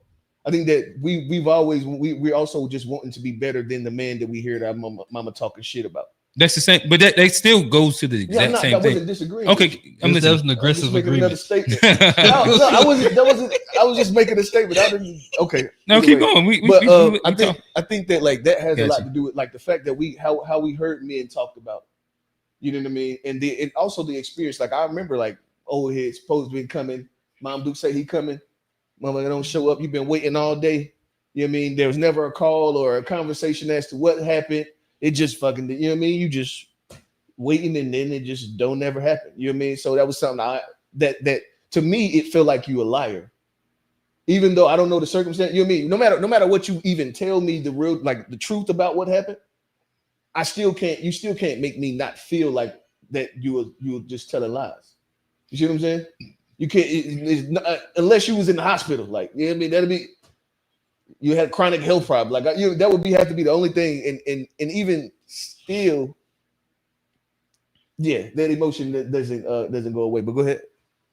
No, I was just listening. I thought Okay. you was making a good point. Yeah, I think that is where we started. And you're saying that the belief is that because we were the most single mother generation, we're finding that the fathers are more active, and we thinking that that's the natural like movement that's happened in like, our community. Typically, with almost anything, like there's always a sway here to there, like it's the pendulum. What they call it, equal opposite. Every action has an equal but opposite reaction. Yeah. What we're seeing now is the reaction to what was single for us. Yeah, even like what is it? The soft men build like that whole little trope thing that people talk about, like soft men building weak communities that build strong men, XYZ, and it's a cycle. And I think that like I said, I don't know a lot of guys that grew up single parent that aren't busting their ass to make sure that they don't fall into that same trope. I don't know. It depends. They know a lot that still are. I mean, I know it's not that I know a lot myself personally. I'm not around. You know what I mean? Amongst most of my, you know what I mean? We again, the stats. It's an interesting stat that you point out that to me speaks directly to it. Yeah, of course, causation and correlation isn't everything, but this type of shit. Like the study, it gives you the variables of exactly how you know who got them giving their kids baths? What man is it? These niggas be. It be a lot of shit. I ain't gonna lie. These statistics it's starting to get real questionable. That's like the idea of like a crime. Like, you know, you ain't really telling me about crime. You telling me about motherfuckers that got caught. But it's like divorce or like the like rates of so you're saying crime stats should have like an asterisk on it that it says I'm not saying it should do whatever the fuck. Only thing I'm saying is you just giving me the numbers of people that got caught. But yeah, that's all you're doing. But it should account for like the number of unsolved crimes. Hey, because you know, like most murders don't get solved. Right. So even like a murder rate could be this. It's only talking about the ones who got arrested. Or the ones, but what about the motherfuckers that we don't know where the fuck they at? Missing people. You mean these all of these things? I see what you're saying. They can be swayed in different ways. It don't make sense. That's like those things, like a missing person for a long enough time just goes into an unsolved crime. Okay. Well, I'm saying, but that's like the divorce. They say that the main reasons for divorce is financial and infidelity, right? But if we know that most divorces are going to be no fault divorces, which you don't even give a reasoning for, it's like irreconcilable differences. Then where's the stat for? I'm pretty sure irreconcilable differences is the number one reason, which is not a reason. So you want to know the real reason? What I'm saying is I'm just. She went through his phone last Tuesday. Hey, what I'm saying is that like it makes it so, like you said, it puts an asterisk by like. Or you could just look at how they got the stat. Typically, I guarantee you, like the answer to your question is this. These are peer-reviewed studies. I guarantee you, if you just look up how they got the percentage of divorces and what they come from, it'll be a way that makes sense. Okay. Well, I'm just saying. Either way, it's a lot. I was thinking about these. I was like, damn, you know the stats. But my only thing is like, did you ever look up any one of those specific things? No, did I just look up what you said? No, any of them. Like that's what I'm saying. Like if you have the question, you asked me, did I look up the way in which how they came up with the study? No, any of them. Like so you just listed like five. Y'all are talking around each other. I know. So you just listed like 5 things that you have questions about. Did you look up any of those? Like how they got the answer to the stats? You literally, that's what I was just asking you. What you asking me? No, I have not.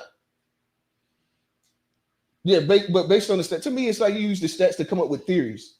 But you could also try and like you could just look up how they got the stats. Okay, but before you make the assumption. Let me ask you this: have you looked up how they come up with the stats? If it's something that I care about, I definitely do. Okay, so within you the stat guy, you throw the stats out all the time. So what is one of the ways that they come up, like with any of the ones that you generally throw out? Like if we talk about crime rate or we talk about marriage rates, or like what is one of the how do they come up with either of the stat that you looked up? Like marriage, like these are like definitive stats. So they like marriage rates, you know. I think he's asking like, are they doing surveys? Right, are they like, doing like questionnaires? questionnaires? Right, but if I'm talking crime rate, I'm going off of how many committed crimes are convicted. Uh-huh. There's a very easy way to verify how much is happening. Okay, but like if I throw out crime rate, but there's that's even what a I'm difference saying. between arrest and convictions, because a lot of people sure. like get arrested. I know what a conviction is. Right, I was not convicted. I bet you do. I was not convicted. You know what I mean? Yeah, but like, and then it's like me. I was charged but not convicted. Either way, we can move on. I bet you. Yeah, I guess you want to do good comments. I think what we. Oh no, he telling us to wrap up. Johnny, listen, Johnny, we got to get you. We're gonna give you a seminar. My dog Tone over here throwing all the signals. You in eye contact with him, and you the host.